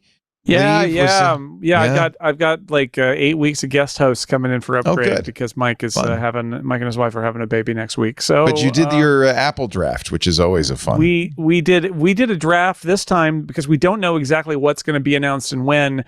That is, it's a fun game we play where we try to predict what's going to happen. And this time, the solution is it's things that will happen between now and when Mike returns from paternity leave. So we have basically an 8-week window. So we were predicting like not just the iPhone SE, but the maybe there'll be a MacBook Air, maybe there'll be a new Apple Home product. Who knows? And it's a funny time frame of 8 weeks. So we'll see what happens. But it was a nice way to send him off to talk about all the things he'll miss. Is the baby due this week or baby's due? I think. End of this week, beginning of next, I think. Okay. So he's off as of the end of this week. Thank you, Mr. Snell. Thank you, Mr. Anatko. Thank you, Mr. Lindsay. And thanks to all of you for being here. We do MacBreak Weekly every Tuesday, 11 a.m. Pacific, 2 p.m. Eastern Time, 1900 UTC. Of course, you can watch it live, but really, why? You're a busy person. You should just download it.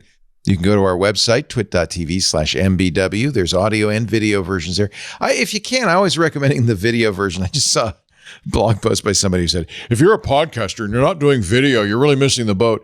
We've been doing video since like 2009. I mean, I guess we were a little ahead of the game. In fact, actually, Alex, you started MacBreak as a video podcast. So we started doing Twit. I remember we recorded it at those bars. Did we go to bars? Yeah. And it was a bar, and the first one was recorded in. It doesn't exist anymore. It was a bar in Larkspur Landing. Remember we? Oh yeah, It was like in the wherever you came in, and that was fun. That was we did one at the Apple Store.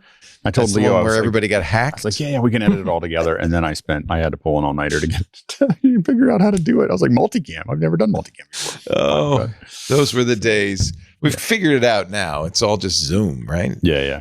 Ecamm and Zoom. It's a lot easier than all those XL2s. But lots of people like to listen. The guy said, even if you're in the car, download the video version. You can listen, but you'll always have the video. That's a good point. You can go and refer to it. And you could see my flying toasters on my original Mac Classic. Thank you, Jammer B. You could see that it's leet time right now. You could see the MacBreak. There's all sorts of stuff you can see on this show, including our beat up old backpacks. Yeah, lots of them. Backpacks.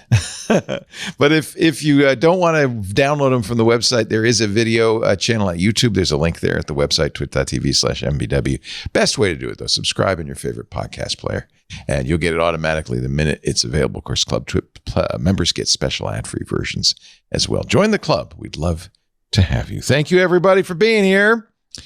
It is my sad duty, however, to say you got to get back to work because break time is over. Bye-bye. Stay on top of tech trends without the time sink. Twit.tv's short-form podcasts are built for busy leaders like you, delivering essential insights in minutes. Hands on Mac and Hands on Windows provide quick tips for Mac and PC, while Hands on Tech quickly addresses common tech challenges to keep your operations running smoothly. If your conference room needs an upgrade, Home Theater Geeks explores the best screen and sound systems. And if you like watching the shows, join Club Twit to get full video access, ad-free versions, and more. Get tech knowledge that matters on your schedule. Download our short format shows now at twit.tv or your favorite podcast player.